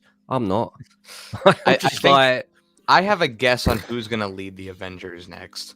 And it's not who people would think, like certain people. People are thinking like, oh, it's going to be Shang-Chi, or it's going to be She-Hulk, or it's going to be Sam Wilson as Captain America. I think it's going to be Dane Whitman from Eternals, who wasn't even an Eternal in that movie. He was at like the beginning and the end of the movie. Yeah. I think he's going to lead the Avengers. I'm not going to lie. Well, there's a reason why you're saying that. Why are you saying that? What leads you to that conclusion? Because his character in the comics has done that before. Like, okay, his character in the 80s was a major like player in the Avengers because he's Black Knight, and the post-credit scene of Eternals is setting that up. So, but I feel like the general audience would never guess that he is the one going to lead the Avengers. I'm just guessing. But this is the dangerous route with this whole Sony MCU, the Sony universe of Marvel characters. Is we're sitting here talking about Dakota Johnson cast as Madam Web, and it goes into who's leading the Avengers. It's such a there's two separate properties, but here we are. We can't help but to go into the powerhouse that is the MCU. That I think that's one of the biggest missteps in this merger is just that concept. We can't stop thinking of the Marvel movies. But that's what I'm trying to say to you. I think so convoluted. It's too much. I think they're trying to do too much at the same time. That's what I'm saying. You look back how it started. It was Iron Man 4, Captain America movie. Right, let's build up that, and then we're going to have an Avengers and introduce a couple of people. But it's just going to be those guys, and it'll just slowly build. With now, it's like Eternals. We've got 10 people over here. We've got Shang-Chi over here. We've got Doctor Strange over there. We've got Spider-Man over there. We've got Venom over there. We've got Madam Web over there. She-Hulk over there. Not to mention, let's not forget about the redheaded stepchild that is Universal that owns Hulk. I forgot they own Hulk. They can't do a solo Hulk movie without Universal. Oh man, Marvel whoring themselves out in the late '90s to save the industry or to save their brand was. Oh man, I understand why they did it, but man, what a misstep. DC, they sold all their shit to Warner Brothers way back in the day, gave them all the rights to it, and that was like the smartest thing. Well, that was one of the smartest things that they did. But yeah, at least all their properties are under one roof. What's funny is because Sony owns Spider-Man. We know that. They tried to sell all of Marvel to Sony, but Sony only wanted Spider-Man. Could you imagine the world now if Sony owned every Marvel character? Like, well, honestly, if that were the case, then Disney would not be where it is. It would not be where it's at. Honestly, your Kevin Feige, all these people, they'd be still doing their same jobs. They'd just be working under Sony. I mean, that's who was part of the original Sony movies. Kevin Feige, he was a part of that. Yeah, he was his name is credited as a producer in The Amazing Spider-Man. Also, he's always been around. He's just known as the person who led Disney. He just would have done the same thing for Sony. I bet Sony's kicking themselves in the ass for that one too. But they're also like, well, at least we got one, like the best one. So good for them. Yeah, but I guess that now they're trying to piggyback off that entire concept. Hopefully it pans out. But right now, like the Sony properties seem like, and I hate saying this, but Sony properties seem like the DC of the Marvel universe. Yeah, you know what I mean? They really do. They seem just everywhere, like you said, Ramon, over here, over there, that one over there. Oh, hi, it's too Universal. Much. It's too much. Because that's what I mean. Even with the Marvel content, I'll be honest with you, and I know I've said it on here before, I'm looking forward to Doctor Strange just because it's Doctor Strange. We've kind of got into the character. I'm looking forward to an extent for Thor, Love and Thunder. Past that, maybe the Guardians movie, but I'm not like, I just don't have that feeling like I had before where, I don't know, we've just watched the first Avenger and in 2 years' time, the Winter Soldier's coming out, or, you know what I mean? Or they've just announced that they're doing the first Avengers movie, or I haven't got that same feeling where it's that excitement of a build up towards something like Seth said. I just kind of feel that, I'm just going to watch them because they're Marvel. I'm just going to watch them. I don't see, but again, maybe that's, I think we've been blessed with a lot of good work over the last 10 years. We have been lucky to get the amount of work that we've got.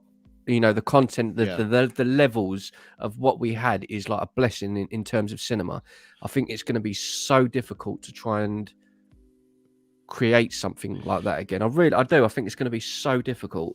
And again, our thoughts, our fears, though fairly justified, could also be premature. Like the only movie that really has given us like a vibe is Venom 2. And the way that was handled, hopefully it doesn't move forward with this, this kind of woke movement, and that's what their main focus is, and, they actually try to tell a good story rather than just show Venom supporting, gay pride and all that. I don't know. I don't know where it'll go. Look, we're all going to watch it, and I know we're all saying what we're saying. We're all going to watch all of the movies, but I just at this moment in time where we are today, I don't have like that buzz. Like I'm going to watch Doctor Strange just because it's Doctor Strange, and I'll go, oh, that was a good movie. But I'm not sitting here kind of with that same anticipation and excitement that I used to.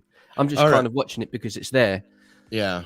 Well, let's move on here a little bit because we still. I just looked down at all of our stuff. We still have quite a bit of stuff to talk about here. Loki season 2 update, which I'm looking forward to. Go. I'm looking forward to here. Loki is season 2 has been updated. It tells us pretty much that it will start filming this summer and will release mid-year 2023, which is a long time. That's a long turnaround considering it came out, in 2021. Season 2. I mean, for the time Loki first appeared to the second time it will appear will almost be 2 years. That's a big turnaround time for it. I'm sure it will flow with everything, but Loki has to show up in the cinematic world, like in the movie. I think we'll see Loki again before season 2. My guess, because there's been a lot of just rumors saying it, but my guess is Loki will be in Doctor Strange. I think that's it. I think that would make sense. How big of a role he plays, who knows? But I think somebody's gonna blame him. This is your fault. Yeah.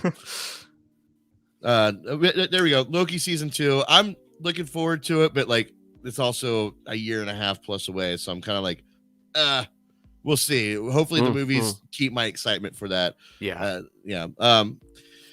Okay, here we go. Here's something that we haven't heard from this guy for a while. He's the Monsters. What? Okay, good. There he is.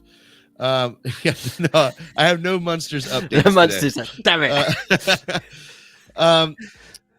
Let me just put the screen up here. Channing Tatum was so traumatized by not playing Gambit that he can't watch Marvel movies. It's just too sad. He even looks like Gambit though, doesn't he? In all the animated, even looks like the guy. Gambit's a little slender.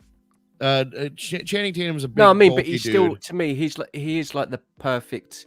To me, he is like the perfect guy to play the part, though. What no? He still can. There's no reason why he still can't play the part. I mean, especially like his name's been attached to it for so long. He tried to get that movie off the ground and it never took off. And you know what? And maybe this is a blessing in disguise for him, because I mean, what franchise was he going to be attached to? The Fox one that just ended, a couple of years back. He would have had a very short run with this character, and that may have been even more depressing. I venture to say that they might cast him, when they revamp the X-Men for the new MCU. X-Men. Which one of you just said that the X-Men is deviants? No, that's what they are. Anyone said that? I don't know what you're talking about. Yeah, the X-Men are going to be deviants. That's what they are. I don't know what you mean. No? Like, what do you mean? What do you mean? You watch. Remember, I said that. Just remember, I said that the X-Men are deviants. That doesn't even make sense. It doesn't make sense for them to be deviants. They're going to be probably from the multiverse or something. Watch. Just remember, I said that. That's my prediction. Do you have a scoop, Ramon? Is there something you're not telling us? Yeah, but I can't remember where I got it from. Oh, that sounds suspicious. That sounds like somebody who has somebody in their back pocket would say. Ramon, are you holding out on us? I can't remember. I genuinely can't remember where I got it from. I can't remember if I was watching a film and it was said. Yeah, I can't remember if I was watching a film and it was said, or if it was one of yous or someone said it, or I read it somewhere. It weren't like Twitter or nothing. It was an article or. Oh, where the heck? You sure it weren't at the end of a movie? Because I remember seeing it. Are you having a stroke? No. Watch. Remember I said that. Remember I just said that. Watch. All right. I just wish you would clarify a little bit more. Wait a minute. Wait, I'm getting confused. What was Loki? If Loki was fixing everything, the people that he was trying to get were deviants. Is that right? What were they called? Variants. Variants. Sorry, variants. They're variants, not deviants. My bad. Okay, Variants. deviants are the monsters in Eternals. I In was Eternals, so yeah, confused. no. That's what Variants. That's what we were missing, Seth. We're like, what is he fucking talking about? They are variants. Are you having a See, stroke? yeah. See, this is what I'm saying about Marvel, bro. They're right, it's a deviant, it's a variant. Okay, anyway. So they're going to be from the multiverse. They're Probably. variants, Yeah. Okay. So My bad. with that being said, Channing Tatum, I do think might actually win out in this one. I think he'll probably, like, if they cast Gambit, they have to look at him. They have to, right? I think if they're going to recast, they could people. Consider it, yeah. Because we never actually saw Channing Tatum play Gambit, so like you said, there's no reason not to have him. Right, exactly. There's no reason not to have him, and it might be something that proves to be beneficial in his patience. Like, oh man, they got to dodge that Fox bullet, and it worked out here. But what do you think about the statement that he can't watch Marvel movies because it's just too sad? I mean, I kind of get it. Like it sounds over dramatic. Yeah, but the X-Men have never been a part of the Marvel movies. Like the MCU. X-Men are he's not saying MCU. He's saying Marvel movies. It goes for anything because. Well, I know, but I would imagine he would be more specific of, I can't watch X-Men movies. Nope, it's just Marvel movies. Like, because put yourself in his shoes. Like, Gambit's like his favorite character. Yeah. Like Gambit is like his favorite character ever in terms of Marvel. And he finally gets cast as Gambit, his favorite character. He tries for years, like 5, maybe even more years than that, trying to get this movie made, and then just gets canceled. Like he spends years of his life trying to play his favorite character, and it just doesn't work. Like, I kind of get it. I kind of get where he's coming from. Yeah. I lost my thing here. Oh boy. Okay, that's fine. We're good. I am empathetic to what happened, but at the same time, I'm hoping we get a success story that he'll be cast into the new MCU and like he'll have much more longevity with that character than he would have with the Fox, and with the Fox series. So I'm just rooting for you, Channing. I'm rooting for Channing Tatum. I hope he can do it. I'm not gonna lie though. I've never been a huge fan of Channing Tatum. I'm not saying he's a bad actor or anything like that, but he hasn't really proven himself to me, or maybe I haven't watched the right movie. So like when he was originally cast as Gambit in a solo Gambit film, I was not excited about it then. Is there a reason why I should be excited about his casting as Gambit? I think it'll be awesome, man. Yeah, I think the main that you can guide me to that would change where my head's at. I think the main reason I was excited for it is just the passion that he has. Yeah. So like fair. Yeah, I think that's it. We never really got many details on the movie itself, so it's kind of hard to say. But like, there's clearly a lot of passion there. Yeah. So I think that was and would, if it ever gets off the ground again, would be the main reason I'm excited for it. Okay. All right. Fair enough. So here's something. This is an exclusive breaking news. It's something that is just blowing up the internet right now. Everybody's talking about it. It's everywhere. I can't even. I looked out my window and it's posted on the billboard outside of my house. I know exactly what you're going to talk about. Alicia Silverstone not against reprising her role as Batgirl. Boom. Newsstands breaking down. People just buying the newspapers off the shelves. She is not opposed to it. Now, she does have to check her schedule. She's a busy actress. Exactly.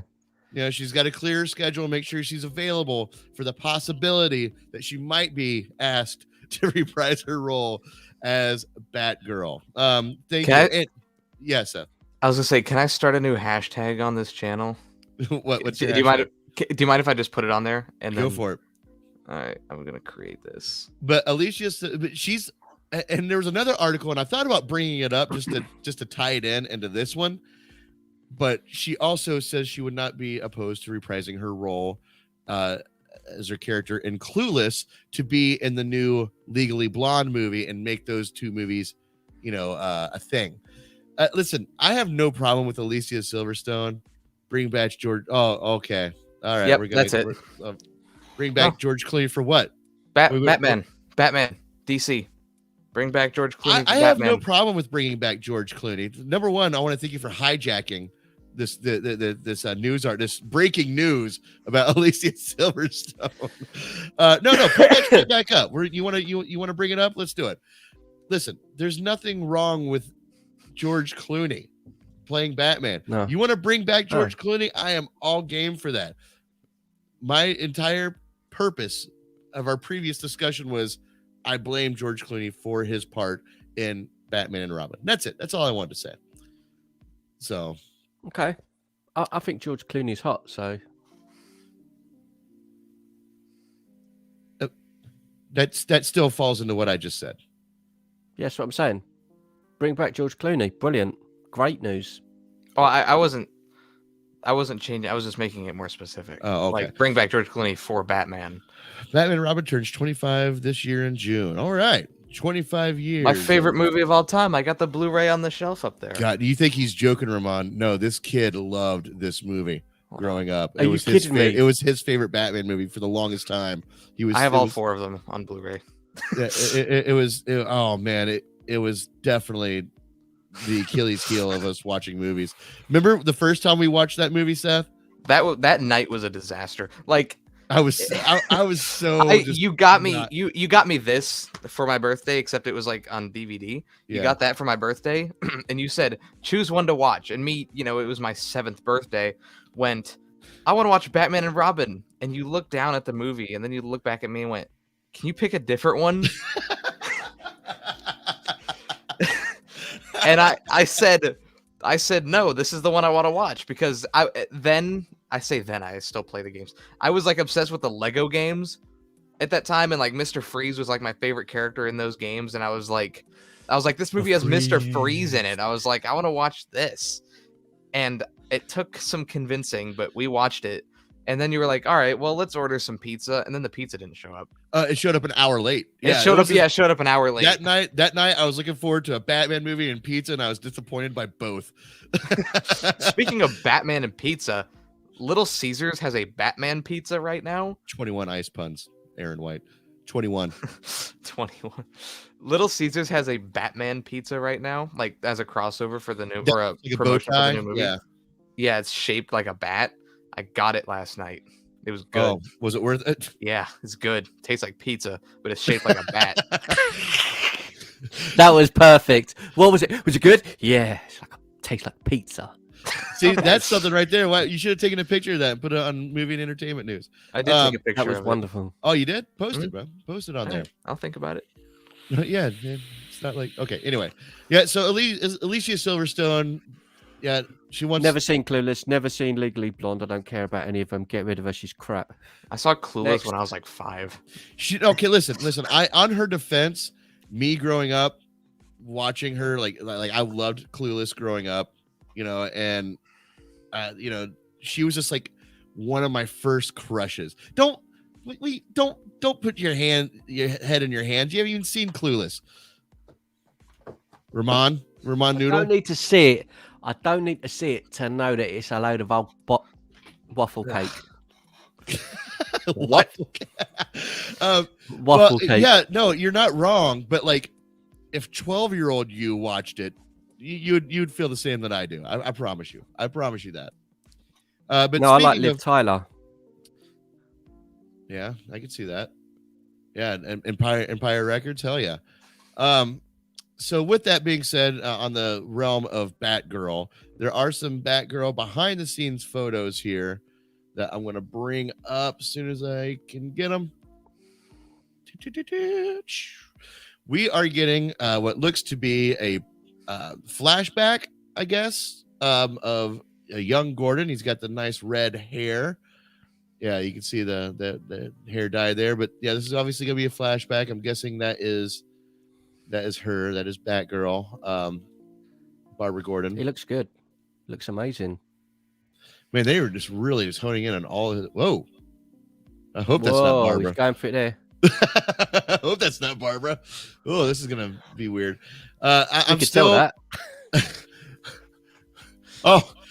You know what? Never mind. I'm not even going to bring it up. But see, this movie, the Batgirl movie, still has me worried about how they're going to fit Michael Keaton into this whole thing.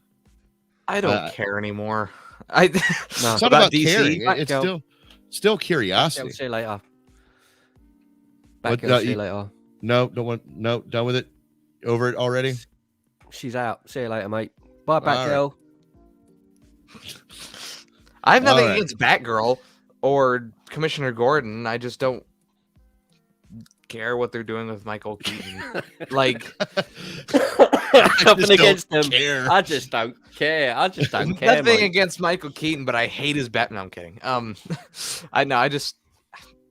I've gone down this rabbit hole many times. Yeah, we beat that into the ground. I'm not gonna say anything. Yeah, let's move forward. Speaking of Batman, the Riddler theme. Did you Batman. guys take a listen to what I sent you yesterday? I completely forgot. No, I listened. Always no, count I on you, listened to- buddy. You see, but here's the thing, though, is I also don't want to hear it. Here's the thing. Like, I haven't even listened Here's to the the Batman thing. theme yet. Okay. Because I want to save it for the movie. I want to save it for the experience, part of the experience. Like, I want to hear it when I watch the movie. 100% bullshit. No. You are spoiler king. You read synopses. You read leaked scripts. Yeah. You read all this stuff. Don't give me this crap about when. the Yeah. always, every day. forever in life. You're constantly coming up to me and going, so there's some news about this movie. Do you want to know about it? Or it's major spoilers. Do you want to know? Like you're always coming to me with this stuff. Don't When this stuff leaks like a year in advance, then maybe it's fake. But this isn't a leak. This isn't anything that pertains to the movie besides the theme. This and the Batman theme is something I want to hear when I watch the movie. Okay, Ramon, what did you think about the Riddler theme? I want you to answer first because I will put it in the same category as the Batman theme for the Batman that's coming out in less about a month now. It's in that same realm where it's a score. It's not a bad score, but it doesn't impact me. It's not like, I thought oh it was man, that a sounds pile of freaking bumholes, amazing. It's mate. just very mid-grade. Like, okay, maybe when it shows during the movie will set the rest of the tone. Exactly. But no, I don't think it's very. I don't think it's very good. No, I agree to an extent, but I don't. I think the levels have been set so high, and I'm not even going to just say it because it was Snyder's and Hans Zimmer and Junkie XL. The level was so high from the Snyder movies that whatever came out afterwards, soundtrack-wise, had to be something completely different. And to me, it's just a basic beat down version of what what Hans Zimmer done, and I don't think it does it as well. But then it might work better. It might work better with the movie, but then at the same time, I can't say it's not. It's because I've not watched the movie. Because if you go back and listen to Danny Elfman's ones, even the ones from the Nolan movies, they've all got their own magic vibe to it. And yeah, this definitely has an essence of the Snyderverse. Yeah, it's.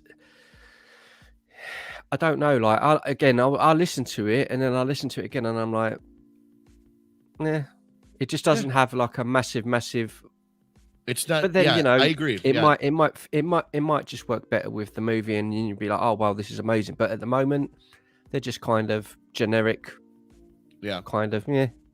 I agree. Okay. Oh well, we're here. We're here. We are here. Question of the day: who do you think is the most well-written character of all time?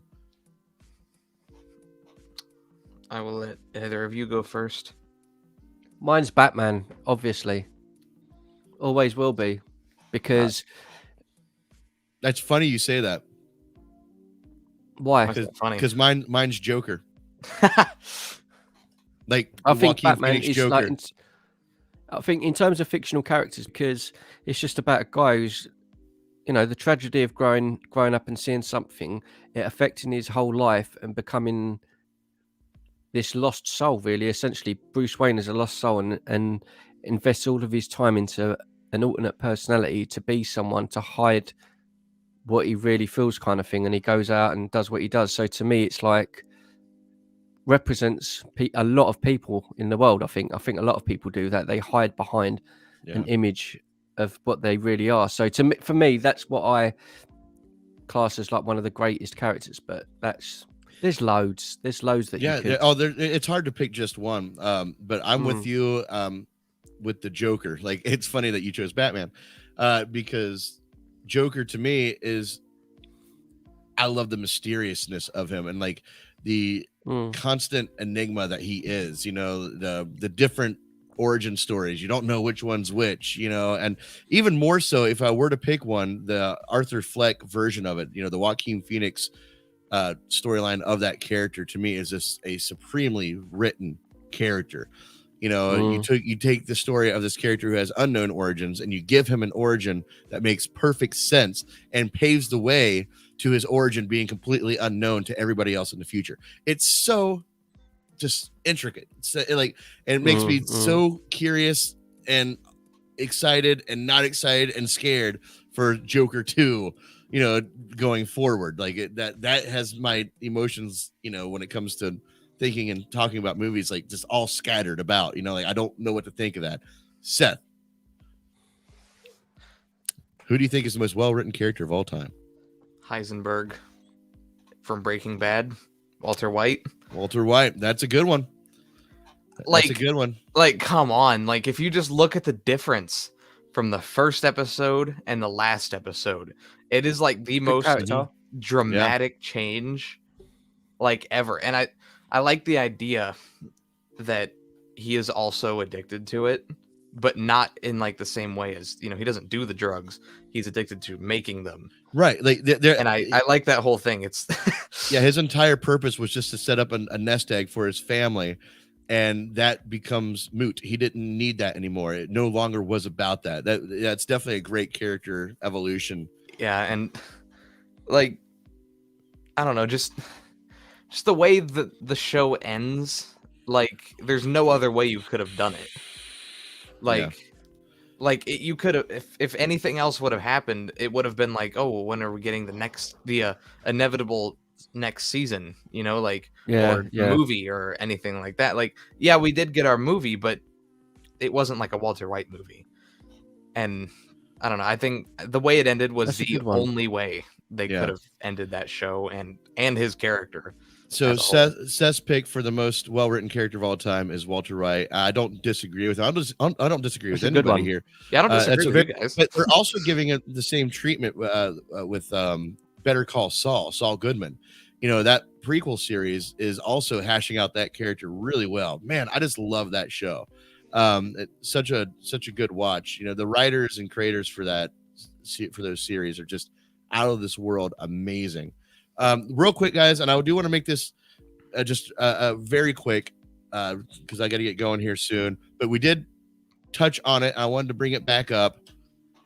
The concept of using CGI actors, is that good or bad? And what I wanted to clarify when I say CGI actors, like they did in the Book of Boba Fett, where spoiler alert, where they bring back Luke Skywalker and Mark Hamill had nothing to do with the physical acting and nothing to do with the vocal acting. They completely created that character without the actor needed. Is this a good or a bad thing moving forward in movies? And before we answer that question, another example is a movie that I don't know if it's still in production hell or whatever, but they were going to have James Dean star in it. James Dean's been dead for 50 plus some odd years. And he's going to star in this movie. They're bringing him back as a full-on CGI rendering of him. And he's going to be credited in the cast starring James Dean.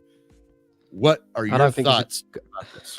I think if it's done in, there's a couple of things legally. I think if the estate of the family, whoever it is, actor, actress, if the family agree that it's okay to do it, that's one factor. Well, I'm sure they have to. I mean, the estate of James Dean and all these actors, they're being ran by somebody, so somebody has to give the okay. Yeah.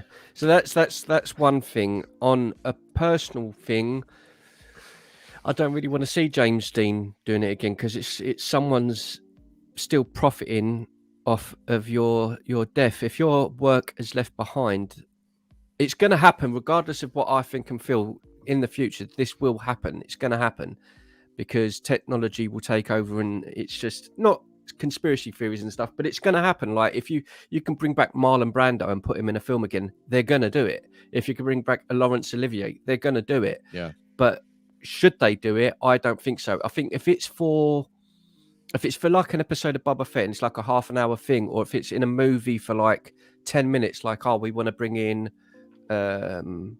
I don't know, Marlon Brando as the Godfather, Corleone to come in and be like, yo, like that's amazing. Like for a little cameo thing, that's cool. If it's a whole feature film based around actors that are actually not here, I think that's a bit, I don't know, I'm a bit weird with that. Maybe. You think maybe. It's almost, it goes back to that Jeff Goldblum line in yes, Jurassic Park. You know, they were so preoccupied with whether or not they could, they didn't stop to think if they should. You know, like it comes to that whole concept because, I mean, but it will happen. It will happen. It's gonna. It has happened. I mean, they had Mark Hamill not play his own character.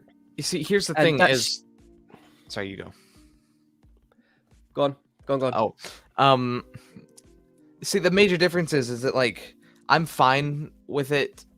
You know, if with them doing Mark Hamill, because obviously Mark Hamill now cannot play young Luke Skywalker.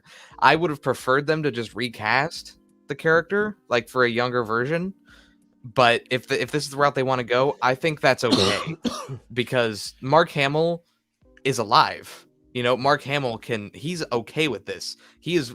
What if it's Heath Ledger for Batman 2? That's what I was. That's what I was just about to say. Right. Is like, but if an actor is dead, that's a whole different story. Yeah. Like that is just, that's almost disturbing. Like to see, like it is when Aaron Paul Aaron Paul and Fast and Furious, or Paul Walker. I'm sorry. Yeah, you think Paul Walker. Yeah. Oh yeah. Paul Walker and Fast and Furious.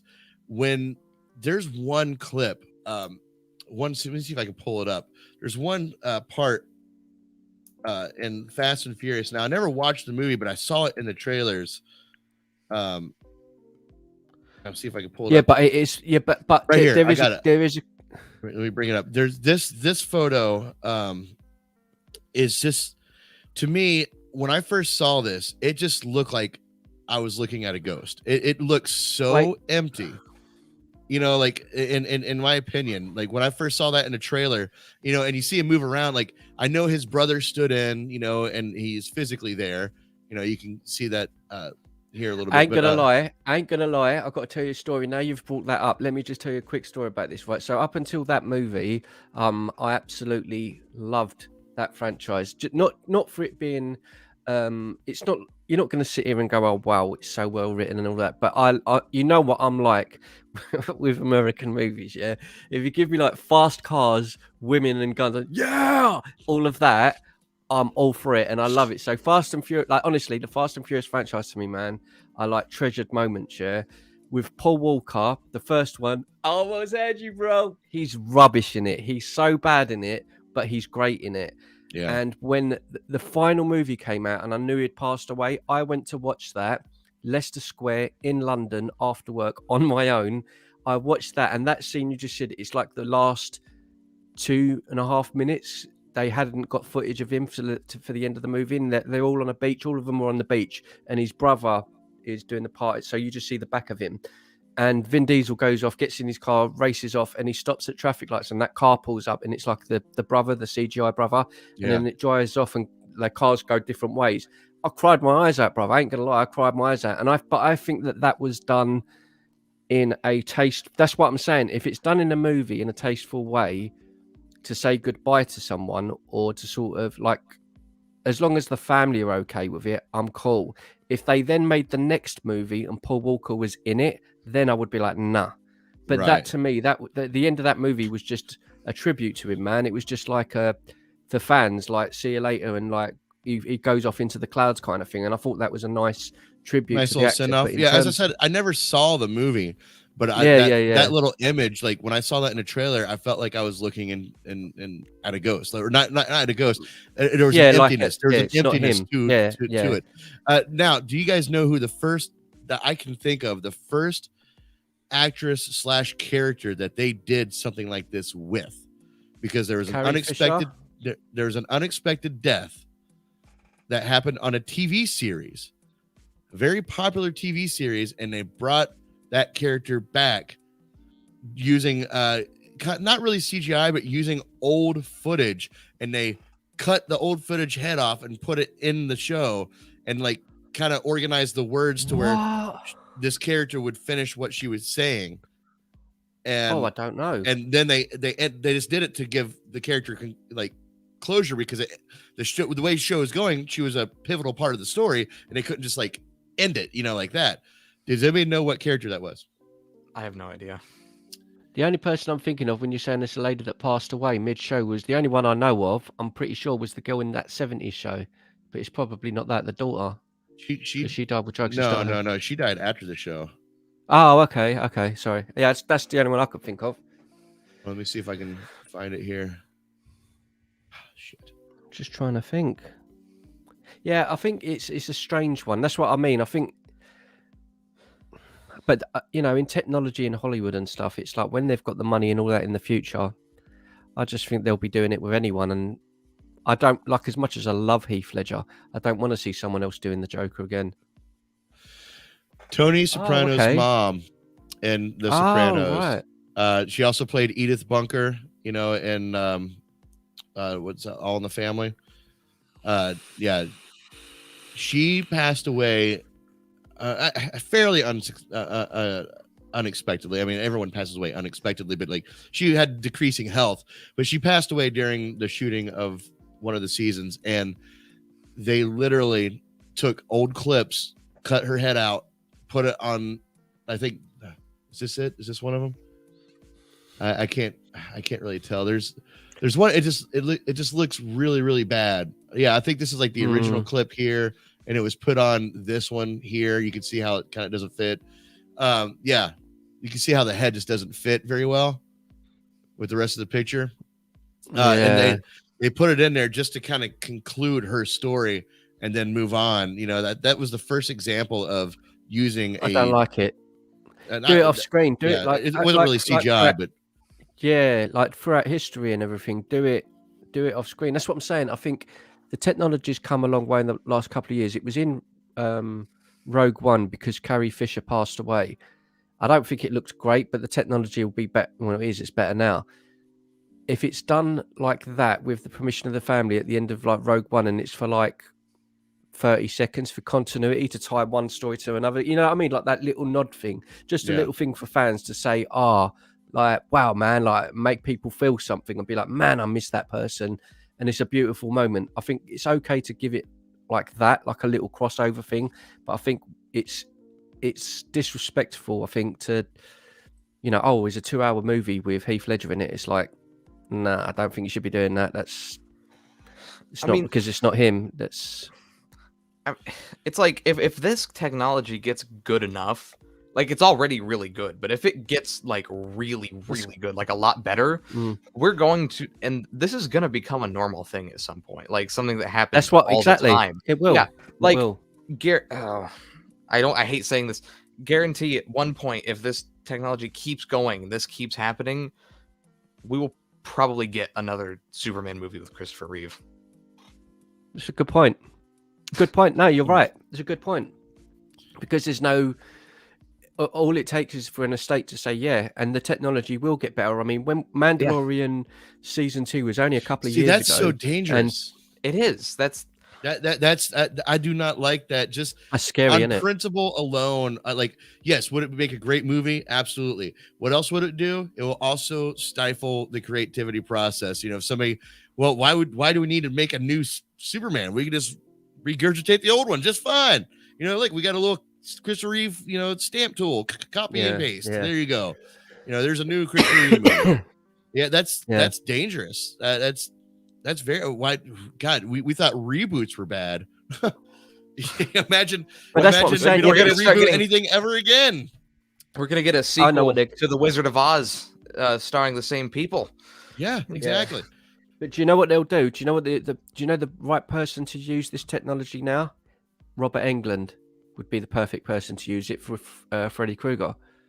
At least to give a conclusion to that Yeah. storyline, so we can move. Like, forward. I think it's good for that sort of thing, but like Seth said, it's going to be, no matter whether we want that or not, technology is always moving forward. And as I say, Mandalorian season 2 was a couple of years ago. The difference in the Luke Skywalker then till now, It's insane. because I thought it looked good. Yeah, I thought it looked good in Mandalorian. You could still tell it's computerized, but you're still like, wow, like that's impressive. To watch this one now, we're like, wow, Mandalorian, the next one is probably going to be out next year or something. That it's going to improve by another year. So I dread to think how much better it will look even by then. And that's scary. That is, it's quite, I mean, it's great. Don't get me wrong, but. Now just imagine it 10, 15 years from now. Like, it's going to be uncanny. Yeah. Like, it's going to be like the actor you won't be able to tell. There. Like, yeah, you won't be able to tell. Because, like, there's still, like, some problems, like if you watch the new Boba Fett episode, Luke doesn't move around that much. Like, you kind of see him just like walking, and like when he turns his head, he kind of does it like that. He's not really moving. You can see, much. Yeah, so it's there's very still slow. Some barriers, it's very but... slow to keep that rubbery, CGI look down. Yeah, minimal. But it'll get better, and we will get full like action movies starring people who've been dead for decades. And that's see there's another side of the coin. Another side of the coin there. Maybe not a new movie like they're doing with the James Dean thing, where they're creating a new movie, putting this actor into it. But what about continuing the story's legacy and the story? Prime example, Star Wars. Let's say 15 years from now, we're not done telling Luke Skywalker and Han Solo, stories. Is it okay then to continue using their likeness with CGI adaptations? It's crazy that we're even having that conversation. Instead of using Harrison Ford, to do an Indiana Jones 30, a CGI rendering of him, what about? Well, I guess that's a bad example. To do a new movie starring Harrison Ford, rather, But what if they can use it to continue a bigger universe? What I want to do. I'll vote for James Bond, Sean Connery versus Bruce Lee. Like Freddy versus Jason. James Bond versus Bruce Lee. It's crazy though. It's Aaron White says, are the Oscars going to create a new category, best CGI performance? And if they do, how will they accept the award unless it's virtual? I mean, I would assume sure the director there's would going to be just some sort of accept the award. actors. What, Seth? I was just saying, I would assume that the director would accept the award. Well, there's still going to be somebody who has to stand in place here. You're going to have like a whole award ceremony to the Andy Serkises of the world, that played in the mocap suits. That's how that would go. Best mocap actor, something like that would probably. It's crazy, isn't it? The way that's funny to think of, Aaron. That's the craziest.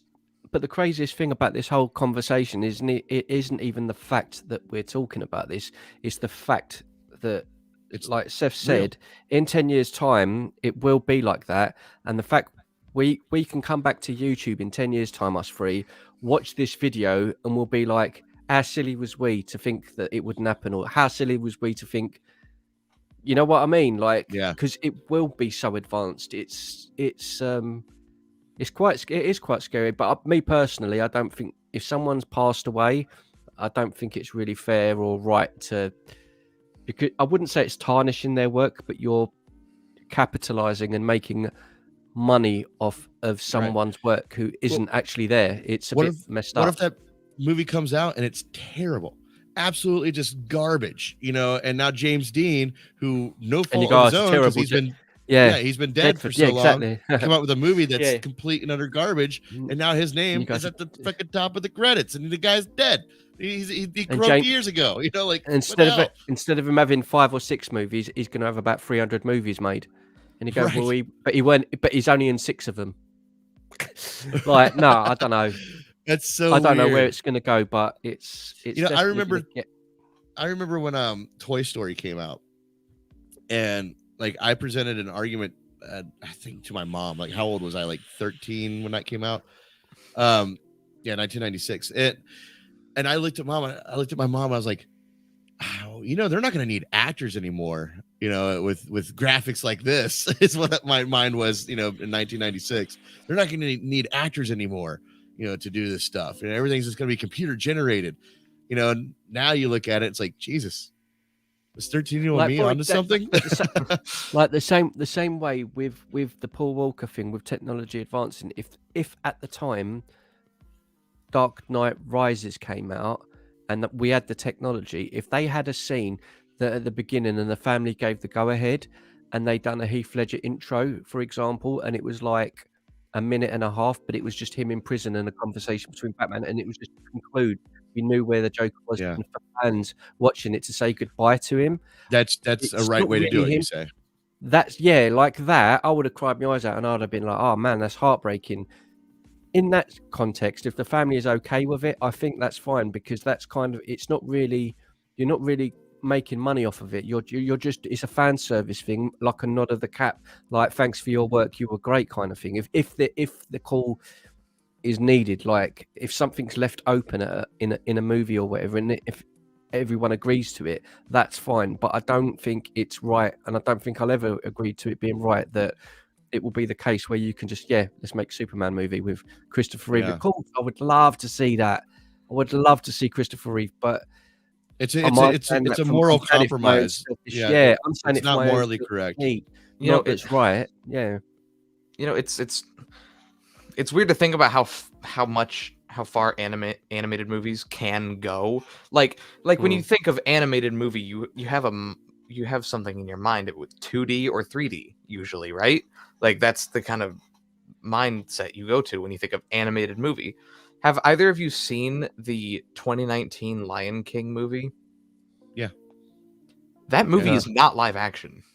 That movie is entirely animated.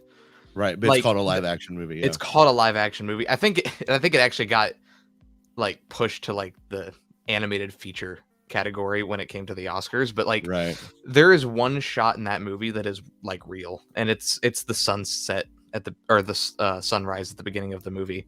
That's it. That is the only shot in that movie that's actually real. And like, is it good or bad? The movie? It's exactly the same. It's the same movie, but it's just the same like movie. Not as good. There's nothing different about it. Besides the actors' voices, and even that, James Earl Jones is still there. I am going to present one more possibility in this realm of CGI actors continuing past their death, of the actor. It's a good topic, actually, because we don't wait a second. We don't really go, like, we talk about news and everything, but we never really fall onto something that's like I would say it is a kind of a life-changing thing, because this then goes into the route of, I watch TikTok videos and there's someone that's got a fake Tom Cruise one, and it's so funny, but it isn't Tom Cruise. There's one where it's a girl. Yeah, it's Paris Hilton. Stuff. Yeah, Paris Hilton and Tom Cruise eating breakfast or eating cereal, and it's Tom Cruise doing these crazy like smile and laugh. It's amazing, and I laugh, but it's scary because you can have crimes committed. You could have, it opens up a whole world of craziness when you look at it goes, can go. But that's what I'm saying. This topic is, speaking of Tom Cruise, ironically, it kind of falls into that Minority Report sort of situation where you could be falsely accused for a crime. You're caught on camera. You're not even there. It's going to happen. It's going to happen. Fake. Yeah, the first falsely accused person due to deep fake, technology. But with that being said, I do want to present one more question based on the actors specifically. And, if we need to do another live stream in the future to talk more about this, then maybe we can do that this week. But what if it's in an actor's contract? Let's say, right now they hit up Mark Hamill that, hey, we have a contract for you. Can we use your likeness and your voice and your face to continue this character specifically for Star Wars upon your death? Can we continue using you to tell these stories? If the actor agrees to it, if the actor agrees to it, I think, I don't want it, but it goes down to the again. That was always my main issue with it, like, because the actors didn't have a choice. Yeah, they're not there. Like this didn't exist. If they've got a choice now, if I'm sitting there now, right, you have the choice to sign it over. If you died tomorrow in a car accident and you're Leonardo DiCaprio, we can use your likeness for movies. But then it would probably still go back to the thing where they would say, yeah, I'm cool with it, but it would still be left up to my estate to make the final decision on the movies. It wouldn't just be studios can just go and do it. Not studios, but like the studio that they have contract with a specific character. You know, like I would imagine that's probably the way it will go. Play off. It would be, you know, you have my permission to use this character to move, because you know sometimes actors get, just like Mark Hamill, you know, as Luke Skywalker, sometimes their characters are just bigger than they ever expected them to be, and Luke Skywalker, as long as Earth is still making movies, we're gonna know who Luke Skywalker is. It's a pivotal part of cinema. He's always going to be there. That's what I mean. You're going to have like the Crow too. They've always wanted to make another Crow movie. You can do it now. Get Brandon Lee in it. It's like I don't want to see that. Of course, I want to see it, but I don't. Just see what morally, I'm saying. you don't want to see it. Yeah. It's this is a good topic. We could talk about it all day, but I do have to run. So maybe Ramon, we'll do another midweek show or something. We can dive into more topics like this, but I do want to thank everybody for joining us today. Mr. Ramon from Hit or Miss TV, please follow his channel. The link to his channel, Hit or Miss TV, is in the description below. Seth, the man, the myth, the legend, the man in front of the curtain, my guy in the chair, the man with many names. I appreciate you joining us today. We will see if we do any surprise shows throughout the week, but if not, we will see you guys next Sunday. Oh, Seth, we get rid of the banner and the stuff. Sorry. I always forget. I got to take that off for the little show and the thing and the thing at the bottom. Oh, yeah, that too. Yeah, it's up there. But until then, we will see you guys next week. Oh, yep. Happy Sunday, y'all. All right, Aaron, we'll see you. Happy Sunday, dude. Next week for Drive-By News. Stay trigger happy, my friends. Peace.